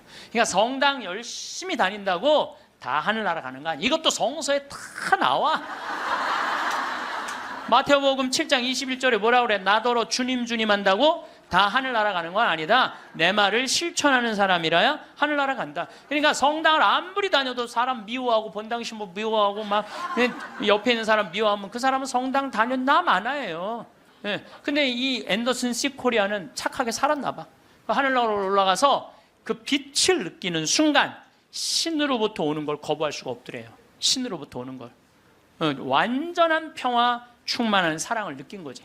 그래갖고 이제 하늘나라에서 너무 행복하게 있는데 마침 뒤에서 기다리고 있던 사람이 누구냐 하면은 간호사였어. 간호사가 기다리고 있었는데 앞에 사람이 벼락을 맞아 팍 쓰러지니까 어떻게 배운 대로 심폐소생술을 시작을 한 거예요. 심폐소생술을 시주를 해갖고 살려낸 거야. 이게 육신을 살려내면 영혼이 아무리 천국에 가도 다시 돌아와야 되는데 육신으로. 그래서 세상에 돌아온 거예요. 그래서 옛날에는요 사람이 죽을 때 눈을 뜨고 주고 입을 벌리고 죽으면 눈을 감겨주고 입을 다물어줬던 이유가 영혼이 다시 돌아오지 못하게 하려고 그렇게 다물어줬다는 거예요. 근데 이 사람은 너무 천국에서 행복하게 있는데 이 간호사가 이 주책맞게 심폐소생술을 해서 살려낸 거야. 살아 돌아왔는데 이 앤더슨 C 코리아라는 의사는 문제는 하늘나라에서 들은 음악이 너무 아름다웠던 거야. 하늘나라 간 사람들의 특징이 뭐냐면 너무나 아름다운 음악을 들은 게 그 사람들의 특징이야. 너무 아름다운 음악을 들어서 그걸 자기가 연주하고 싶은 거야. 그래서 이 사람은 94년부터요 박사학위가 2개야. 심리학 박사에 정형외과 박사인데 이 사람은 바이엘부터 피아노를 배워요. 배워서 2002년에 음반을 발표를 해요. 내가 유튜브를 통해서 그걸 들었는데 너무너무 연주를 잘하더라고요. 이 사람은 자기 죽었다가 아니 무슨 무당이 갔다 오거나 뭐 이런 사람이 갔다 오면 무당도 무시할 건 안 되죠. 여러분들 무당도 신 내림 받은 무당은요 무시하면 안 돼요. 강신무들은요 무당 무시하면 안 돼요. 그 사람들은 뭔가 있는 거예요. 그들의 세계가 있는 거야. 이게 그냥 옛날에는 뭐 우리 교회만 나와 이게 아니야. 이제는 이게 인간한테 있는 영적인 기운은요 그 상관없는 거예요. 어쨌거나 하여튼 이 사람 연주하는 걸 들어보니까 내가 너무너무 아름답더라고. 우리 가톨릭 안에도 벼락 맞아 죽은 사람 있죠. 95년 5월 5일 콜롬비아의 글로리아라는 치과 의사가 이 논문을 쓰다가 책 찾으러 여동생하고 이 사촌 여동생하고 가다가 벼락을 맞아 죽어요. 그 사촌 여동생 그 자리에서 즉사예요. 항상 신앙이 열심히 해갖고 목에 목걸이를 하는데 글리 들어가고 심장을 완전히 그냥 강탈을 해버려요. 그 자리에 죽어버려요. 그리고 이 글로리아라는 의사는 벼락을 맞았을 때 어떤 일이 벌어지느냐면 간이 다 타요. 간이 다 타고 신장도 다 타요. 난소도 다 타버려. 난소도 다 타버리고 이 젖꼭지로 번개가 나와요. 그래갖고 이 오른쪽 젖꼭지가 날아가 버려. 젖이. 그럼 완전히 다리도 다 타고 완전히 죽은 거죠. 근데 이 여동생이 그 병원에 또 의사였어. 의사들이 죽었다. 이거 산소호흡기 뛰자. 절대 못 뛰겠다. 난 우리 언니는 죽은 게 아니다. 이 사람은 이제 영혼이 나가갖고 하늘나라 올라가갖고 천국, 연옥, 지옥 다 돌아다니는 거예요. 그리고 이 사람은 16살 때 낙태를 해요. 그러면서 하느님이 너 낙태한 거 그래 다 보여주는 거야. 그냥 자기가 살아생전에 자기는 막 맨날 그냥 미용하고 막 옷 엉덩이 뭐 이런 것만 신경 쓰던 여자예요. 성당도 열심히 다니긴 했지만은 그거보다는 세상 일에 더 많은 매력을 가졌던 여의사예요. 예쁘고 그 천국, 지옥, 연옥. 근데 이제 뭐 이 사람은 하늘나라에서 이제 여행을 다 하는데 이제 살았느니 죽었느니 그러는데 일주일이 지났을 때 시골에 농부 하나가 미사 참여를 할 때 얼마나 열심히 하냐면은 주머니에 10,000페소, 5,000페소가 있을 때 10,000페소는 하느님한테 봉헌하고 5,000페소로 빵을 사서 먹는 정말로 착한 사람이에요. 여러분들 주머니에 10만 원짜리하고 10,000원짜리 있으면 여러분들 얼마짜리 낼 것 같아요? 10,000원짜리? 저는 그렇게 생각하지 않아요. 여러분들은 어떻게 해서든지 1,000원짜리 찾아서 1,000원짜리 내지 무슨 10,000원짜리를 내. 우리 천주교 신자들이 무슨 10,000원짜리를 내요. 근데 이 시골 농부는 3년 전에 완전히 가뭄, 강도를 맞아서 그나마 키우던 닭까지 없던 사람이야. 아무것도 없는데 하느님한테 10,000페소 봉헌하고 5,000페소로 빵을 사요. 근데 저도 이번에 남미에 한 달 동안 강의 갔다 왔지만은 남미 사람들은요 빵을 다 신문지에 싸서 팔아요. 그리고 그 신문지를 싸서 빵을 펼치는데 신문지에 글로리아라는 의사 기사가 떠요. 그걸 보고 이 사람 그 자리에 무릎을 꿇어요. 하느님, 이 능력 있는 의사를 만약에 돌려보내신다면 내가 성모님 성지 순례를 갈 것이고 죽은 이들을 위한 기도를 열심히 하겠다고. 그걸 하느님이 들어요. 참 신기하죠? 그 사경을 헤매는 그 글로리아라는 의사한테 하느님이 하늘나라에서 이런 얘기를 해요. 내가 너를 살려 돌려보낼 것이다. 왜 돌려보내느냐 하면은 너의 공로가 아니다. 이 시골의 농부, 너무 나를 따르고 사랑하는 이 농부가 너를 위해 간절하게 기도했기 때문에 내가 너를 살려 돌려보내는 것이다. 돌아가서 이 하늘나라에서 본 것을 증언을 해라. 예, 그리고 살려 돌려보내요. 그래서 이 글로리아라는 의사는 살아 돌아와요. 그런데 일주일이 지나고 다리를 너무 피가 안 돌기 때문에 잘라야 된다고 그러는데 이 사람은 살아 돌아와서 간도 재생이 되고 난소도 재생이 되고 신장도 재생이 되고 다리도 다 재생이 돼요. 그래갖고 애까지 또 낳아요. 정말 애를 하나 더 낳아요. 그리고 지금은 온 세계에 다니면서 자기가 벼락 맞아 죽고 난 다음에 살아 돌아와서 하늘나라 경험 얘기한 걸 다 얘기를 해주는 거예요. 여러분들 우리 죽은 이들을 위해서 기도하는 거 우리 가톨릭 교회 가장 아름다운 전통 중에 하나예요. 그걸 모든 성인의 통공을 믿는다고 그러죠. 우리가 천상, 지상, 연옥 이게 서로 연결이 되는 거예요. 저는 이렇게 본당에 초상이 나면은 연도 바치러 꼭 갔어요. 연도를 바치러 딱 내가 이제 저녁 한 8시나 9시쯤 가면은 그 연도꾼들이 꽉 차 있으면 기분이 너무너무 좋아. 교우들이 연도 바치러 주러 왔을 때 너무너무 기분이 좋아. 왜냐하면 여러분들 연도 바칠 때 뭐라 그래요? 성부, 성자, 성령, 이 영혼 구원하여 주소서. 성모님, 요셉 성인 이 영혼 구원하여 주소서. 모든 천사이들 이름 부르면서 이 영혼 구원하여 주소서. 베드로, 야고보, 요한, 안드레아, 베네딕토, 루시아, 아네스 이 영혼 구해달라고 계속 성인들 이름 부르면서 구원해달라고 그러잖아요. 그래서 여러분들 본당에서 세상 떠나는 교우들이 연도 났다 그러면은 시간 내서 꼭 가서 술을 먹으라는 것도 아니고 그냥 잔칫밥을 먹으라는 것도 아니에요. 그냥 여러분들 가서 연도 바쳐주는 거 최고의 선물이에요. 예. 제가 지난 봄에 우리 교구에 젊은 신부님 엄마가 돌아가셔서 61에. 근데 그 엄마가 나 한참 병 모으고 비누 공장 할 때 많이 도와줬던 엄마야. 송탄 본당 자매님인데.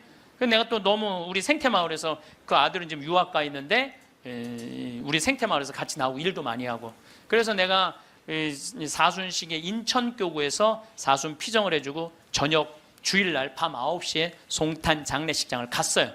갔는데 사순식임 신부들이 얼마나 피곤해. 하루 종일 성사 주고. 그런데도 그 9시에 그 엄마를 위해서 신부들이 30명이 모여 있더라고요. 다음 날은 물론 주교님이 월요일 날 장례 미사를 해 주시죠. 그런데 우리 수원교구는 신부님 부모님이 돌아가시면 주교님이 미사하기 전에 계속 매 시간 미사를 해요. 와서 그게 우리 신부들이 그 동기 신부들에 대한 예의야. 예의. 그래서 매 시간, 그러니까 수백 명이, 우리 수원교가 한 450명 되니까 수백 명이 와서 미사를 해주는 거야. 근데 그날도 내가 이제 마침 주례를 하게 돼갖고 미사를 주례를 하는데 하늘나라에서 회의하는 소리가 들리더라고요. 아니 진짜로 하늘나라에서 회의하는 소리가 들리더라니까요. 야,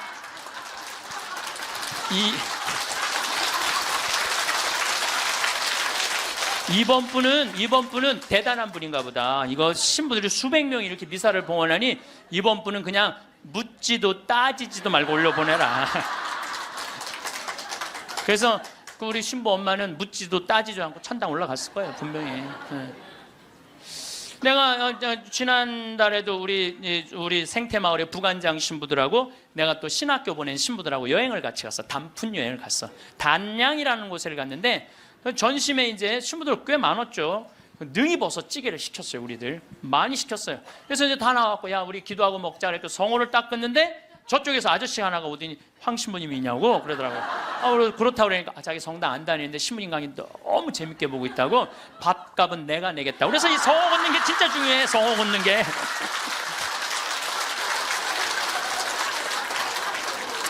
우리 천주교 신자들 영혼밥 떠나요 안 떠나요? 떠나요. 왜 안 떠나요? 여러분들 영혼밥 떠나요. 우리 식사 후 기도 때 뭐라 그래요? 전능하신 하나님 베풀어 주신 모든 은혜 감사드리나이다. 주님의 이름은 찬미를 받으소서, 이제와 영원히 받으소서. 세상을 떠난 모든 교우들이 천재자비하심으로 평화의 은식을 얻게 하소서. 이게 영어 기도문에 없어요. 내가 영어로 식사 전후 기도 하거든요. 없어요. 영어. 한국에만 있는 기도문이에요. 영혼들을 위한 기도. 참 좋은 기도문이에요. 그러니까 이게 연옥 영혼들이요, 다른 나라 사람들 천주교 신자들 밥 먹을 땐 쳐다도 안 봐. 근데 누구 밥 먹을 때만 기다려? 한국 천주교 신자들 밥 먹을 때만 기다리고 있는 거예요. 그 영혼밥 한번 얻어 먹어보려고. 근데 우리 천주교 신자들이 얼마나 못됐는 줄 알아요? 식사 전 기도는 해 그나마. 근데 식사 후 기도하는 신자가 거의 없어요. 그냥 일어나는 거야. 얼마나 영혼에서 황당하겠어요. 연옥에서. 여러분들 이제 식사 후 기도하세요. 꼭 하세요. 우리들이 항상 영혼들을 위해서 기도해야 돼. 또 묵주기도 끝에 뭐라 그래요? 예수의 우리 죄를 용서하시며 우리를 지옥불에 소구하시고 연옥 영혼을 돌보시며 가장 버림받은. 여러분들 이게 1917년 파티마 성모님이 루시아 프란치스코 히아친트한테 부탁한 거예요. 왜? 연옥 영혼들이 너무 불쌍한 영혼들이 많으니까 너희들 기도해라고. 그러니까 저는 요즘 이렇게 이 죽음 강의를 준비하면서 장례차가 지나가면은요, 천주교 신자, 개신교 신자, 불교 신자 가리지 않아요. 가리지 않고 성호 커요. 성호 걷고 하느님 저 영혼 구원해달라고 좀 기도해요. 네. 나는 도저히 이해가 안 가는 종교단체가 있어요. 우리 교회에 나와야만 구원받는다고 얘기하는. 근데 그 몇 명이냐면 14만 4천 명에 속해야만 구원받는다고. 난 이해가 안 가요. 여러분들 하느님이 그것도 2000년 역사상 대한민국의 고교회 14만 4,400만 명만 구원하려고 당신 아들 죽였겠어요? 온 인류의 하느님을 이렇게 째째하겠어요? 다 구원하고 싶어 하세요. 만약에 14만 4,400만 명만 14만 4천 명만 구원하려고 그러면 나는 예수님 그럴 것 같아. 14만 4천 명 구하려고 그러면 예수님이 이랬을 거예요. 야 베드로야 네가 죽어라. 그 14만 4천 명.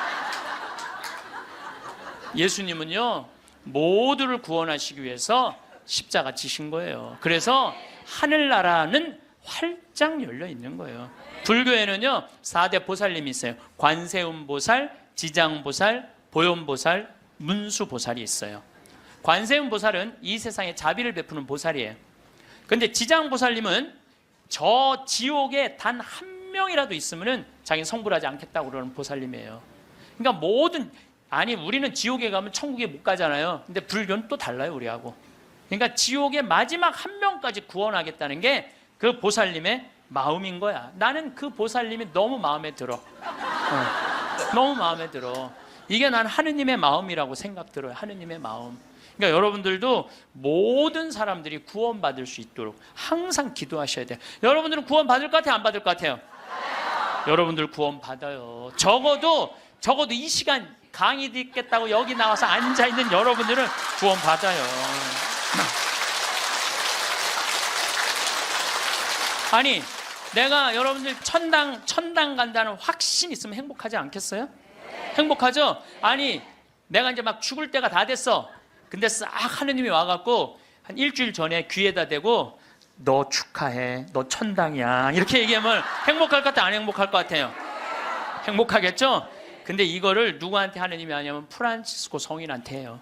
프란치스코 성인한테 나타나갖고, 프란치스코는 굉장히 빨리 돌아가시잖아요. 40대 초반에 돌아가시잖아요. 하느님이 와서 너는 연옥의 벌을 면한다, 바로 천국이다. 그랬을 때 프란치스코 성인이 너무 행복하게 일주일 동안 밥을 안 먹었다는 거야. 너무 행복해서.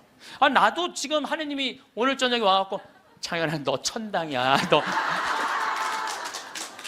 우리 인사발령 신부들 인사발령 굉장히 기다려지거든요. 뭐 저야 뭐 평창에 있으니까 뭐 인사발령이 별로 없으니까. 그래도 신부들 인사발령 굉장히 기다려져. 그래 인사발령 때 가고 싶은데 너 거기야라고 얘기하면 신부들이 얼마나 좋겠어요. 근데 우리 마지막 인사발령 너 천국이야, 마지막 인사발령. 근데 마지막 인사발령이 너 지옥이야. 그러면 어떻게 될 것 같아? 어떻게 될 것 같아? 가슴이 철렁하죠. 여러분들은 구원 받으세요. 예수님은요, 마태오복음에 지옥 얘기 그렇게 많이 안 하세요. 마태오복음에 천국 얘기는 37번 하고 지옥 얘기는 13번밖에 안 해요. 다른 복음에는 아예 지옥이 거의 없어요. 지옥이 거의 없어요. 많이 나와요. 한두 번밖에 안 돼요. 그리고 나머진 한번 오늘 저녁에 집에 가서 성서 읽어보세요. 여러분들 눈이 확 뜨일 거야. 끊임없이 하늘나라 얘기를 해요. 끊임없이 기쁜 소식 얘기를 해요. 하늘나라, 하늘나라, 하늘나라. 내가 이만큼 하늘나라에 관련된 성서가 꽉 차 있어요. 그러니까 하느님이 주고 싶은 거는 뭐예요? 하늘나라예요. 예수님이 뭐하러 그렇게 십자가에 고통스럽게 돌아가셨겠어요? 우리한테 천국을 주기 위한 거예요. 요한복음 3장에 보면은 예수님이 니코데모하고 얘기할 때 이런 얘기를 해요. 믿는 사람은 누구나 사람의 아들 안에서 영원한 생명을 얻게 하려는 것이다. 하느님께서는 세상을 너무나 사랑하신 나머지 외아들을 내줬다고 그래. 이 내줄 때는 확실히 주는 거예요. 내주시오. 그를 믿는 사람은 누구나 멸망하지 않고 영원한 생명을 얻게 하셨다. 하느님께서 아들을 세상에 보내신 것은 세상을 심판하시려는 것이 아니라, 예수님이 한 말이에요. 하느님께서 아들을 세상에 보내신 것은 세상을 심판하시려는 것이 아니라 세상이 아들을 통하여 구원을 받게 하시려는 것이다. 참 쉽죠? 믿기만 하면 되는데 그게 그렇게 어려워? 믿기만 하는데 그게 그냥 천장 쳐다보고 있는 거야 없는 거야 이러고 앉아 있으니 참. 요한복음 5장 29절에도 선을 행한 이들은 부활하여 생명을 얻고 악을 저지른 자들은 부활하여 심판을 받을 것이다. 요한복음 5장 39절에 이런 얘기가 나와요. 너희는 성경에서 영원한 생명을 찾아 얻겠다는 생각으로 성경을 연구한다. 바로 그 성경이 나를 위하여 증언한다. 그런데도 너희는 나에게 와서 생명을 얻으려고 하지 않는다. 근데 왜 예수님은 우리한테 지옥 얘기를 가끔 하셨을까? 여러분들 자식들 이렇게 교육시킬 때 어떨 때는 좋은 얘기도 해주고 어떨 때는 혼내기도 하고 그러죠? 똑같은 거예요. 근데 혼낼 때도 여러분들 꼭 굳이 애를 그냥 우리 어머니가 나 어렸을 때 너 정말 다리 밑에서 주워왔는데 진짜 너 다리 밑에 갖다 버린다? 이런 얘기 참 많이 하셨어요. 나는 원래 내가 고향이 다리 밑이 내 고향인 줄 알았어요. 하도 그런 얘기 많이 들어갔고. 근데 우리 어머니는 한 번도 다리 밑에 날 버리지 않으셨어요. 예수님도 똑같은 거예요. 아니 아버지가 자식 지옥 가기를 원하는 아버지가 어디 있어요? 그건 아버지가 아니지. 근데 우리는 하느님의 사랑을 많이 믿지를 못해요. 하느님의 사랑을 많이 믿지를 못해. 참 왜 이렇게 의심하는지 몰라. 저는 본당 신부 10년을 하는 동안 총회장님 4분하고 살았어요. 근데 이 4분의 총회장님들이 정말 열심히 했어요. 일을. 그럼 우리 평창 신부들이 성당에 오면 맨날 총회장이 있는단 말이야. 야, 니네 총회장을 어떻게 하길래 저렇게 열심히 하냐? 나 별말 안 했어. 딱 한마디밖에 안 했어. 무슨 말 했는데? 나는 총회장님을 믿는다. 믿는다는 말 한마디에 총회장님이 책임감을 느끼는 거예요. 본당 신부가 믿는다는데. 그러니까 저는 강의 다닌다고 성당 거의 있었던 적이 없어. 맨날 성당 비우고 돌아다녔는데 두 번 다 성당을, 신설 성당이니까 성당을 하나는 전 신부님이 져주신 거 내가 완성을 했고, 두 번째 성당은 내가 처음부터 끝까지 졌거든요. 그래도 저도 성당에 생전 안 붙어 있었어요. 그래도 성당 너무 잘 져줬어. 근데 누가 다 책임진 거예요? 총회장이 다 책임. 뭐 때문에? 내가 믿는다는 말 한마디에, 믿는다는 말 한마디에. 여러분들, 그 많은 신들 중에, 인도에는 신이 3억 명이나 된다는데, 그 많은 신들 중에 야훼 하느님 당신만을 나의 주님으로 믿습니다라고 고백하면은 하느님은 나한테 책임감 느낄 것 같아, 안 느낄 것 같아? 아니 저놈이 날 믿는다는데 저거 하나 천당에 못 데리고 오겠어요? 근데 만약에 여러분들이 어느 날은 믿는 것 같고 어느 날은 안 믿는 것 같고, 그럼 하느님 어떠실 것 같아요? 어느 날은 책임져야 될 것 같고 어느 날은 책임지지 않아도 될 것 같고 그러네. 믿으려면 어떻게 믿어야 돼? 확실하게 믿어야 돼. 확실하게 믿어야 돼.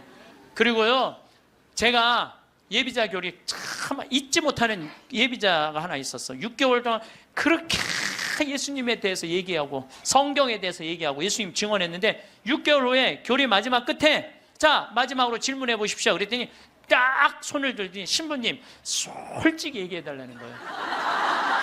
뭘 솔직히 얘기하니까 진짜 예수님 믿냐고 솔직히 해달라는. 6개월 지났는데. 자, 여러분들도 저한테 그렇게 물어보고 신부님 솔직히 한번 얘기해 보라고. 예수님 믿느냐고. 내가 이스라엘 다녀오고 과달루페 가고 파티마 가고 루르도 가고 또 수많은 사제생활 23년 하면서 수많은 신앙 체험하고 나도 신앙 체험하면서 내가 느낀 게 있어요. 내가 확실하게 나한테 물으면 내가 얘기할게. 하느님 확실하게 살아계셔.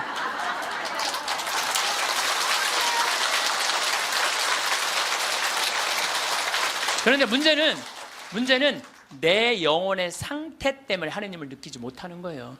하느님은 그냥 계셔. 근데 내 이놈의 영혼이 왔다 갔다 하는 거지. 하느님이 있다 없다 하는 게 아니야. 내 마음 안에 신앙이 있다 없다 하는 거지. 하느님은 그냥 그대로 그 자리에 계셔. 내가 깨어서 기도하고 주님을 끊임없이 찾고 주님께 찬양을 드리고 감사를 드리면요, 주님은 응답해 주세요.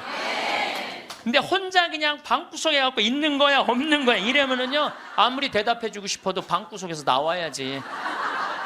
근데 여기 지금 나와 있는 분들은 대답을 듣잖아요. 마태복음 25장에 슬기로운 처녀, 미련한 처녀 얘기가 나와요. 슬기로운 처녀 등잔에는 기름이 많았고 미련한 처녀 등잔에는 기름이 하나도 없었어. 미련한 처녀들은 어떤 처녀들이 미련한 처녀들이냐면 맨날 의심하고 성당도 안 나오고 가난한 사람도 안 도와주고 그냥 이러고 있는 처녀들이 미련한 처녀들이에요. 슬기로운 처녀들은 어떤 처녀들이야? 명동에서 피정 있다 그러면 아침부터 와서 앉아있고. 그래서 이 처녀들이요,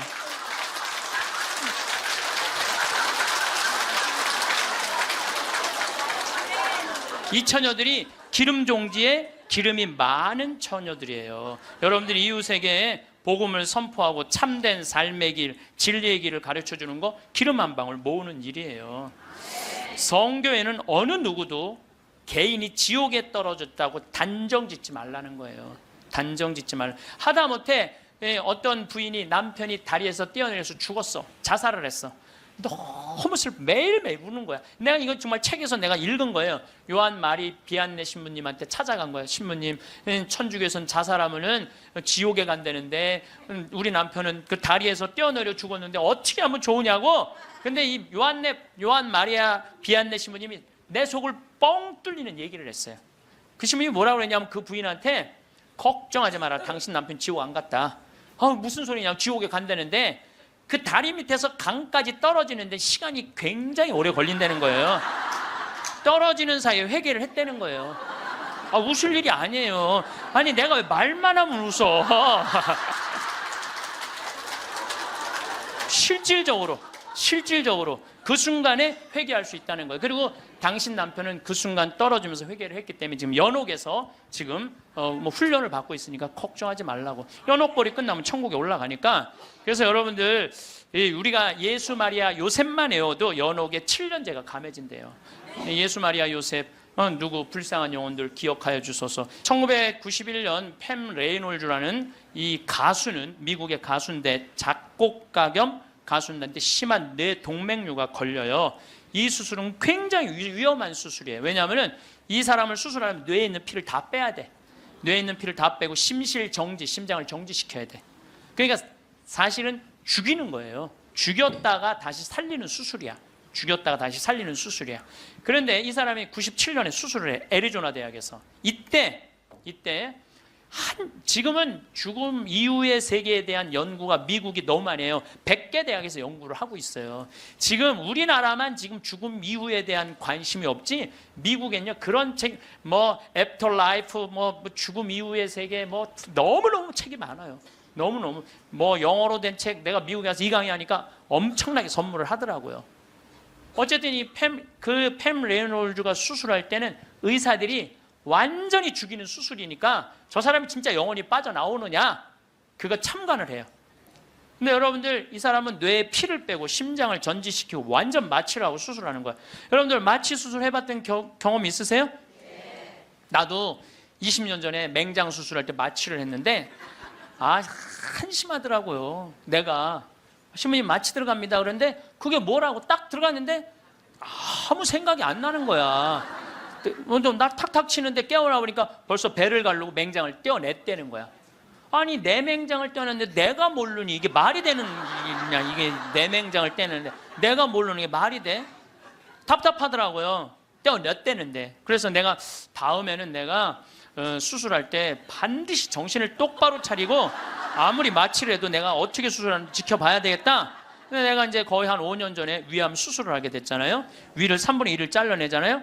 그래서 이제 난 6시간짜리 마취를 이제 하러 들어갔는데 이제 수술실 들어가면서 내가 속으로 나한테 외웠어요. 정신 똑바로 차려야지. 정신 똑바로 차려야지. 그래서 수술실 들어가고 신부님 마취 들어갑니다. 그럴 때 딱 씌울 때 정신 똑 그걸로 끝이야. 정신 똑 그걸로 끝이야. 깨어나 보니까 배를 가르고 위를 3분의 1을 잘라냈다. 이번에도 그냥 당한 거지 그냥. 아무 생각이 안 나. 아무 생각이. 근데 이 팸 레이놀즈도 이 수술실에 들어갈 때 뇌에 피를 다 뺐으니 이 사람은 아예 생각이 없는 사람이에요. 심실 정지시키고. 그래갖고 딱 수술을 시작을 했을 때 이 사람은 영혼이 빠져나와요. 빠져나와갖고 수술실 장면을 지켜봐요. 의사가 간호사한테 지시하는 거, 수술 도구 전해주는 거, 그리고 자기 머리를 자르는 수술 도구를 봐요. 자기 머리 자르는 걸 봐요. 쫙 자르고. 내가 이제 죽었구나.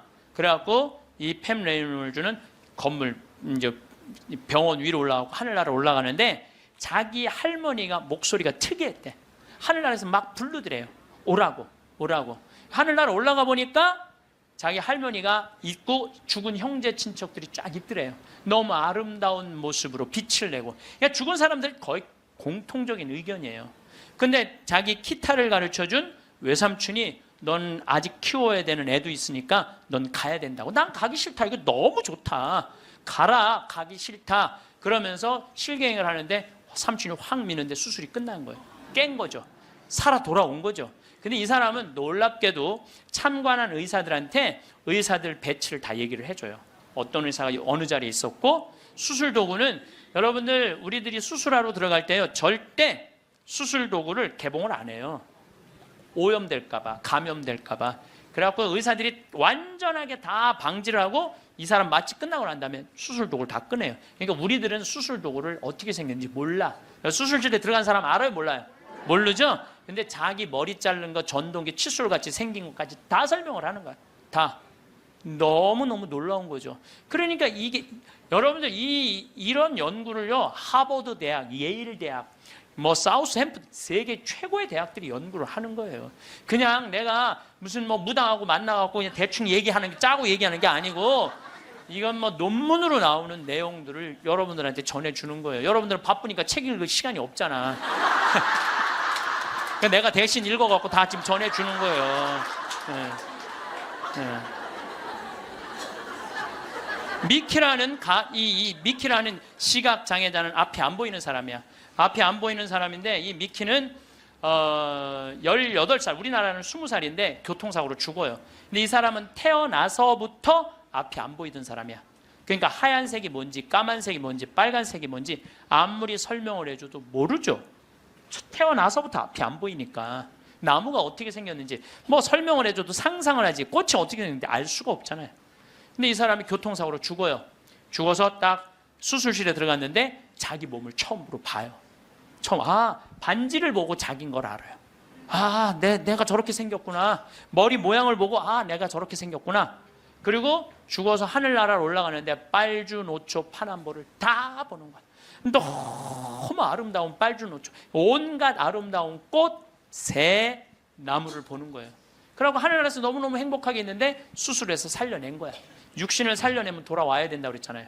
돌아온 거예요. 돌아왔는데도 이 사람은 어떤 거야? 역시 앞이 안 보이는 거죠. 역시 앞이 안 보이는. 근데 역시 앞이 안 보이는데도 이 사람은 모든 색깔을 너무 정확하게 설명을 하는 거예요. 모든 색깔. 나무는 어떻게 생겼고 꽃은 어떻게 생겼고. 이 미키라는 사람도 굉장히 중요한 연구 대상자가 돼요. 연구 대상. 왜냐하면 아예 시각 장애자인데 모든 색깔에 대한 설명을 너무 잘하는 거야. 한 번도 색깔을 본 적이 없는 사람인데. 그러니까 영혼이 빠져나가는 거죠. 영혼이 빠져나가는 거죠.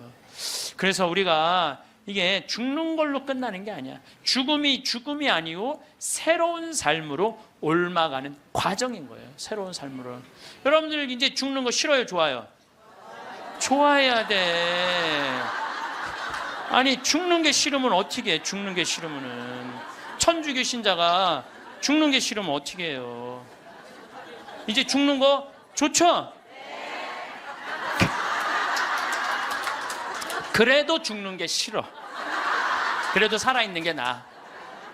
이 이야기는 조금 더 다음 시간에 하면서 내가 죽음이라는 것이 그냥 우리가 하느님을 만나기 위해서는 반드시 죽음이라는 걸 거쳐야 돼. 그래서 여러분들 기도하는 시간 자주 가지시고 이런 피정 시간 자주 가지시고 그럴 때 영혼의 눈이 뜨일 때 내가 쓰고 있는 육신이 언젠가 떠나야 되는 육신이라는 걸 깨닫게 될 때 삶의 지혜는요 엄청나게 바뀔 거예요. 자, 여러분들 마침 기도로 그 유명한 천상병 시인의 귀천 하늘로 간다. 우리는 언젠가 하늘나라로 가잖아요. 그거 기도 바치겠습니다. 성부와 성자와 성령의 이름으로 아멘. 귀천 나 하늘로 돌아가리라. 새벽빛 와 닿으면 이슬 더불어 손에 손을 잡고 나 하늘로 돌아가리라. 노을빛 함께 단둘이서 길슬개서 놀다가 구름 손짓 하면은 나 하늘로 돌아가리라. 아름다운 이 세상 소풍 끝내는 날 가서 아름다웠더라고 말하리라. 영광이 성부와 성자와 성령께 성부와 성자와 성령의 이름으로 아멘. 감사합니다. 나이 들면서 믿을 것은 자식도 아니고 집밖에 없다라고 말하는 사람들이 많습니다. 평생을 일해도 내 이름 석자가 적혀 있는 종이 등기 필증을 가져보지 못하는 사람들이 많이 있지만 대중교통 환승하는 것보다 쉽게 평수를 넓히고 재산을 불려가는 사람들도 많이 있습니다. 우리 한국인들에게 집은 아주 특별한 존재입니다. 내 집을 샀다는 것은 성공과 안정을 의미하는 것이고 재산을 성큼성큼 불려나갈 수 있는 기회를 갖게 되었다는 것입니다. 또 나이 들어서는 노후 대비의 상징이기도 합니다. 하지만 고도 성장기를 빠져나와 저출산에 허덕이는 대한민국에서는 부동산 불패 신화가 계속 이어지지 않을 수도 있다는 전망이 속속 나오고 있습니다. 노후에 집을 옮기면서 인생 후반전을 시작했다가 잘못된 선택 때문에 오도가도 못하는 신세로 전락하는 경우를 주변에서 흔히 볼 수 있습니다. 그 과정에 당연히 집값은 하락했지만 올라가도 시원치 않은 판국에 집값이 떨어졌으니 이만저만 큰일이 아닙니다. 가진 거라고는 집 한 채가 전부인데 가치가 뚝뚝 떨어졌다는 것은 노후 준비가 기반부터 흔들리게 된다는 것입니다. 청춘을 바쳐가며 평생을 열심히 일해서 남은 거라고는 이제 집 한 채뿐인데 노후에 살 집은 어떻게 해야 할까요? 그래서 오늘은 나이 들어서 노후에는 어떤 집에서 거주하는 것이 제일 현명한 선택인지 함께 고민해 보겠습니다. 노후에는 절대 눈길조차 주면 안 되는 그런 집이 있습니다. 노후에 집을 구할 때 이건 정말 아닌데 라고 생각하는 것은 나이가 들어서 무리한 대출을 받으면서까지 평수를 넓혀가는 사람들입니다. 가진 여유자금을 꼬박꼬박 은행이자로 납부하면서 넓은 평수에 살아야 되는 이유가 있을까요? 노후에 월급이나 수입이 정기적으로 들어온다고 해도 대출 금리가 비싸서 가게에 큰 부담이 됩니다. 본인이 100% 보유하고 있는 자금으로 평수를 넓힌다고 해도 노후에 평수를 넓히는 것은 다시 생각해 보시라고 말씀드리고 싶습니다. 이렇게 평수를 넓혀서 이사를 하시는 분들은 대부분 자식이 결혼하고 아들, 딸, 손자들이 오면 집이 넓어야 되지 않을까 생각한다고 합니다.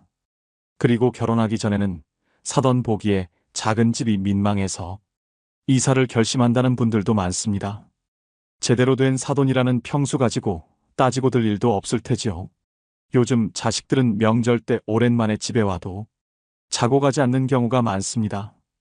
부모 집에서 자고 가는 자식들도 물론 있겠지만 요즘에는 자식들도 부모 집보다는 가까운 숙박시설에서 자는 게 편하다며 아침에 와서 제사 지내고 본인 집으로 가거나 여행을 떠나는 경우가 많다고 합니다. 시대가 많이 변했습니다.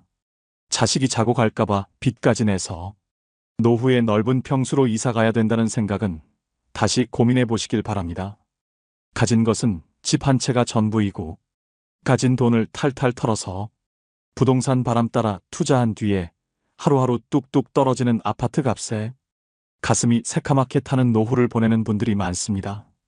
남의 집 얘기가 아닙니다. 이러한 실수를 하지 않기 위해 꼭 아셔야 될 것이 있습니다. 노후에 새로운 집을 선택할 때 반드시 고려하셔야 할 6가지를 소개해 드리겠습니다. 첫 번째는 최소 10평 미만 집은 피해라입니다. 실제로 60대 이후에는 자녀들을 모두 출가시키고 부부 또는 혼자 사는 시니어들이 많습니다. 이때 무조건 작은 집으로 가야겠다는 생각에 10평 미만 집을 선택하는 경우도 있는데요. 보통 정부에서 지원하는 실버 임대주택의 경우에도 10평 정도가 많고 오피스텔의 경우에도 평이 채 안 되는 곳이 많습니다. 하지만 나이가 들면 너무 좁은 집에는 살 수 없습니다. 여기서 좁은 집이라고 하는 것은 10평 미만을 이야기하는 것인데요. 10평이라 것이 사람이 자기가 원하는 물건을 놓고 정신적 안정감을 추구하기에 최소 조건이며 흔히 말하는 복지적 공간이라고 합니다. 그래서 노후에 가장 좋은 주거 형태는 10평에서 20평대의 소형 평수이지만 오락과 친교를 모두 가까운 거리에서 해결할 수 있는 주거 형태가 가장 좋습니다. 작은 집이라 해도 부부 각자가 방을 하나 쓸 수 있어야 합니다. 질 좋은 수면이 노화 방지의 최고의 명약이기 때문입니다. 곁에서 들리는 코 고는 소리로 수면의 질을 떨어뜨리면 안 됩니다. 부부라도 혼자만의 시간을 원할 때 혼자 있을 수 있는 것도 스트레스를 줄이는 지름길입니다. 두 번째는 복지관 근처로 가라입니다. 우리나라의 집은 학군에 따라서 집값이 결정되는데 반해 초고령 사회인 일본은 복지관 근처 집값이 굉장히 비싸다고 합니다.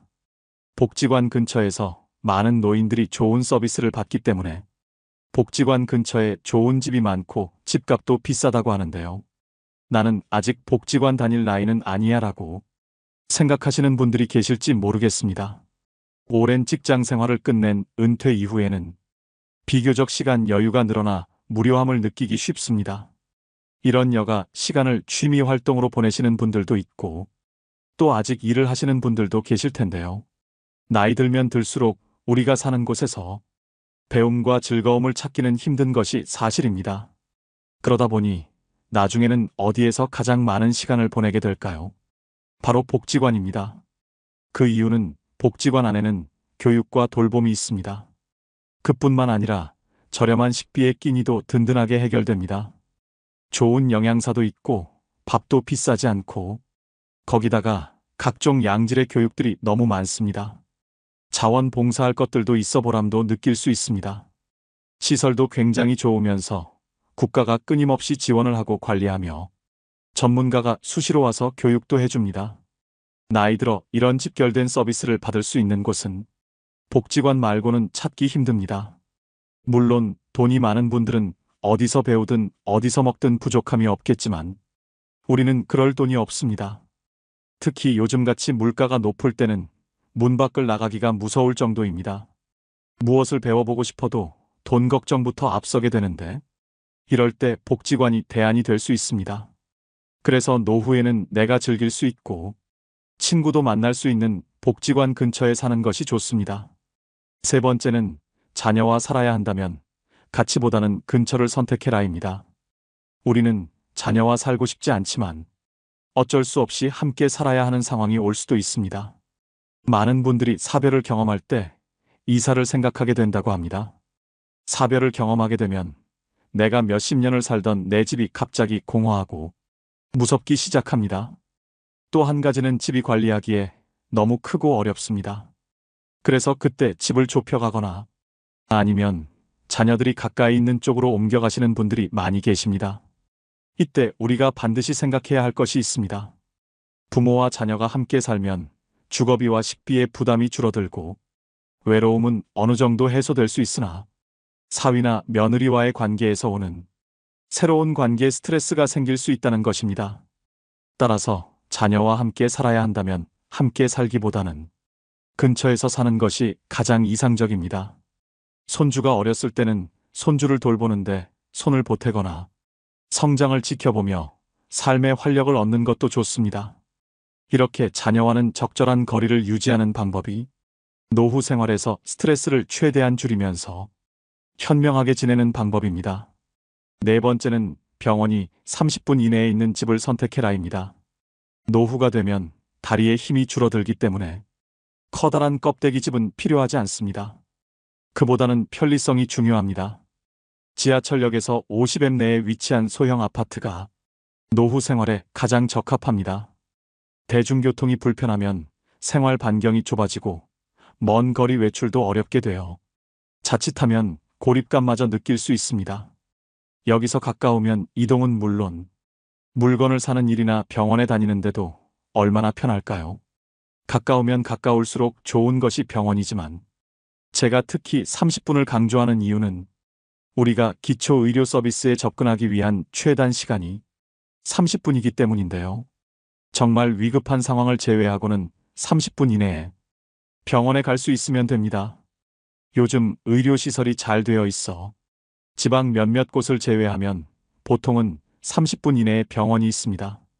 병원에 갈 때 자녀와 매번 동행하기 힘들기 때문에 대중교통이 편한 곳에서 사셔야 됩니다. 이처럼 노후의 집을 선택할 때는 병원이 가장 우선 순위가 되어야 합니다. 중년을 넘어가면서 건강에 대한 이슈가 굉장히 커지게 됩니다. 아무리 몸 관리를 잘한다고 해도 70이 넘어가면 병원을 밥 먹듯이 가게 됩니다. 건강한 분이 잘 없습니다. 그럴 때 가벼운 병은 가까운 곳에 가서 치료를 한다고 하지만 중병이나 장기질환들, 만성질환들이 계속 발생하게 되면 큰 병원을 많이 이용할 수밖에 없습니다. 그래서 질병에 대한 관리가 가능한 곳을 30분 이내에 갈 수 있는 곳이 가장 좋습니다. 한적한 곳에 전원주택 공기가 맑고 자연 속에서 살고 싶은 꿈은 누구나 있을 겁니다.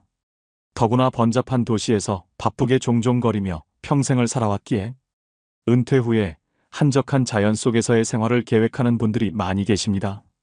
하지만 나이 들수록 대형 병원과 가깝고 배울 수 있고 운동할 수 있고 여럿이 함께 취미 생활을 즐길 수 있는 문화센터와 도서관 그리고 쉽게 쇼핑할 수 있는 곳들이 많은 그런 곳에 사는 것이 최고입니다. 초고령 사회인 일본이 고독사로 골머리를 앓고 있지만 한 아파트 단지는 지난 12년 동안 고독사가 한 건도 발생하지 않아서 대안으로 주목받고 있습니다. 4천여 명이 거주하고 있는 이 조그만 아파트 단지에는 꽃꽂이, 서예 등 주민 스스로 만든 소모임이 180여 개에 이르고 그래서 이 아파트 단지에는 1년 내내 각종 행사가 끊이질 않습니다. 아파트 관리도 주민 스스로 맡아서 하는데 이는 거주하는 노년층의 수입이 되기도 합니다. 또 단지는 인적 네트워크를 촘촘히 구성해서 서로의 일상을 챙겨줍니다.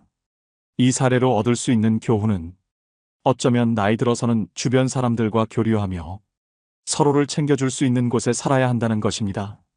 덩그러니 한적한 전원주택은 더욱 신중해야 할 일입니다. 그럼에도 불구하고 한적한 전원 생활을 꼭 해보고 싶으시다면 전원주택을 짓거나 구매하지 마시고 월세 내며 먼저 살아보시기를 추천드립니다. 다른 노후 전문가들도 그렇게 얘기합니다. 땅이나 집에 큰 돈 묶이지 않은 채로 해보고 싶은 전원 생활을 해보다가 다시 도시 생활이 그립고 필요할 때 인프라가 갖춰진 도시로 돌아오시면 된다고 말이죠. 5번째는 근처에 공원이나 산책로가 있는 집을 선택해라입니다. 65세 이상 시니어들이 스포츠나 산책 등에 참여하는 야외 활동 참여가 점차 증가하는 추세입니다. 즉, 노년기에는 늘어난 시간적 여유를 이용하여 산책이나 가볍게 운동을 할 수 있는 공원 또는 산책로가 주변에 있는 주거 환경이 좋은데요. 노년기가 되면 활동성이 떨어지고 야외 활동을 적게 하게 됩니다. 하지만 나이가 들수록 적당한 야외 활동을 하여 신체 활력을 증진해야 하는데요. 산책로 인근 주거지는 일단 풍부한 녹지를 바탕으로 주거 쾌적성이 매우 뛰어나고 또 사계절의 정취를 느끼기에도 부족함이 없는데요. 동네 주변의 산책은 신선한 공기 자연의 아름다움을 느낄 수 있어 심혈관 건강 증진뿐만 아니라 노인 우울증 예방에도 아주 좋습니다. 이처럼 집 가까이에서 산책을 즐기게 됨으로써 몸에 해로운 좌식 생활을 자연스럽게 줄일 수 있게 됩니다. 6번째는 노후용 집은 따로 있다입니다. 우리가 집을 소유하고 있으면 재산세 관리비 같은 여러 가지 유지 비용이 발생하게 됩니다. 20대, 30대의 신혼 시절에 산 집이라면 30년 이상이 지난 건물이 되는데요. 여기서 반드시 한 가지 확인해 두셔야 할 부분이 있습니다. 바로 노후에 내가 이 집을 매매한다면 얼마나 받을 수 있는지 금액을 미리 파악해 두는 것입니다. 내가 거동이 불편해져 돌봄 시설이나 병원에 가야 할 때 그 비용을 집을 판 돈으로 충당할 가능성이 크기 때문입니다. 내가 가지고 있는 금융 자산이 적으면 자택 매매를 고려하지 않을 수 없게 됩니다. 나이 들어 갑자기 닥칠 수 있는 상황들을 대비하는 것이죠. 그리고 현재 사는 집이 너무 오래되었거나 나에게 너무 크고 관리하기 어렵다면 노후용 집으로 이사하는 것을 권하고 싶습니다. 노후가 되면 다리에 힘이 줄어들기 때문에 너무 크고 넓은 집은 집만 될 뿐입니다. 노후용 집은 평수가 너무 넓지 않아야 합니다. 자녀들이 모두 독립해 나갈 시기가 되면 부모들은 집을 줄여나가야 할 준비를 해야 합니다. 이제 부부 2명만 덩그러니 남았으니 쓸데없이 큰 집에 살 필요가 없어졌기 때문입니다. 하지만 반대로 결정하시는 분들이 많이 계십니다. 곧 사위나 며느리도 생길 것이고 사돈 보기도 그렇고 또 손자 손녀들이 생기게 되면 지금 사는 집은 비좁다 하는 생각에 넓은 평수로 옮기고 싶어 합니다. 하지만 넓은 평수 아파트는 크나큰 실수가 될 수 있습니다. 젊고 아이들과 있을 때는 크고 넓은 집이 좋지만 혼자 혹은 둘일 때는 청소도 힘들 뿐 아니라 잡동사니가 쌓이기 때문에 작은 집이 좋습니다. 특히 노년이 되면 사는 집을 줄여서라도 현금성 자산을 늘려야 하는데 큰 평수에 살면 노후 자금으로 챙겨둔 여유돈마저도 집에 더 투자하게 될 확률이 높으니 경제적으로 여유가 없어지기 때문입니다. 또한 평수 넓은 아파트는 향후에 팔지 못할 수도 있습니다.